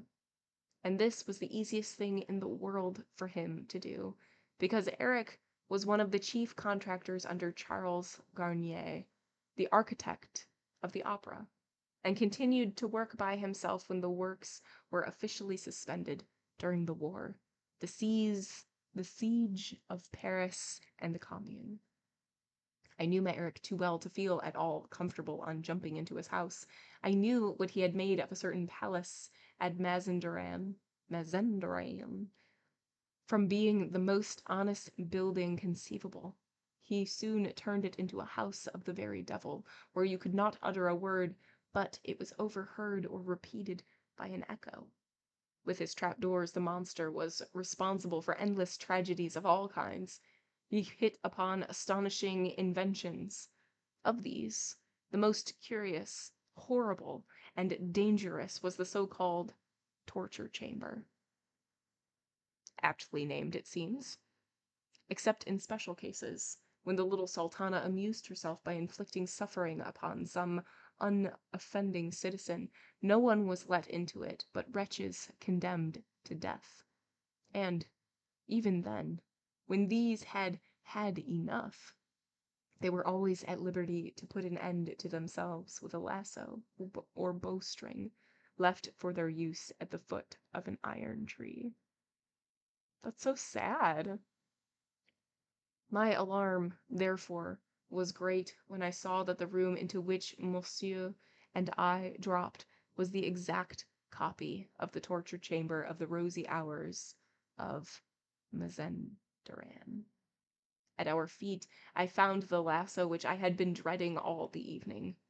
I was convinced that this rope had already done duty for Joseph Bouquet, who, like myself, must have caught Erik one evening working the stone in the third cellar. He probably tried it in his turn, fell into the torture chamber, and only left it hanged. I can well imagine Erik dragging the body in order to get rid of it to the scene, and hanging it there as an example, or to increase the superstitious terror that was to help him in guarding the approaches to his lair. Then, upon reflection, Erik went back to fetch the lasso, which is very curiously made out of catgut, and which must have set an examining magistrate thinking, this explains the disappearance of the rope. Okay, it's made by catgut? That's disgusting. That's just like a little sprinkling on a disgusting shit sundae. Gross. And now I discovered the lasso at our feet in the torture chamber. I am no coward, but a cold sweat covered my forehead as I moved the little red disc of my lantern over the walls. Monsieur noticed it and asked, "What is the matter, sir?" I made him a violent sign to be silent. End of chapter 21. Okay, cool. So we got our mysterious friend's perspective, in his memoirs. And it's interesting because in getting more information about him, we also got more information about Erik. And Erik is a bit much. Um, we learned about the rosy hours, which were extremely disturbing. Um, and kind of like turned, his amour, his paramour into like a murderer, and she like enjoyed it and killed like her visitors and also her servants. Terrible. With a lasso, which is the same lasso that we found Joseph Bouquet. But we also get our mysterious friend like wandering around and finding the different passages and sort of befriending Erik, sort of. And the first time that Christine disappears, our friend goes and finds Erik and is like, dude, I came here for Christine. And Erik is like, she loves me for me. She likes me for me, And the our friend is like, okay, cool, but like you're hiding her. And Erik is like, no, if I let her go and she'll come back, you like on her own volition, you have to leave me alone. Like, stop bothering me.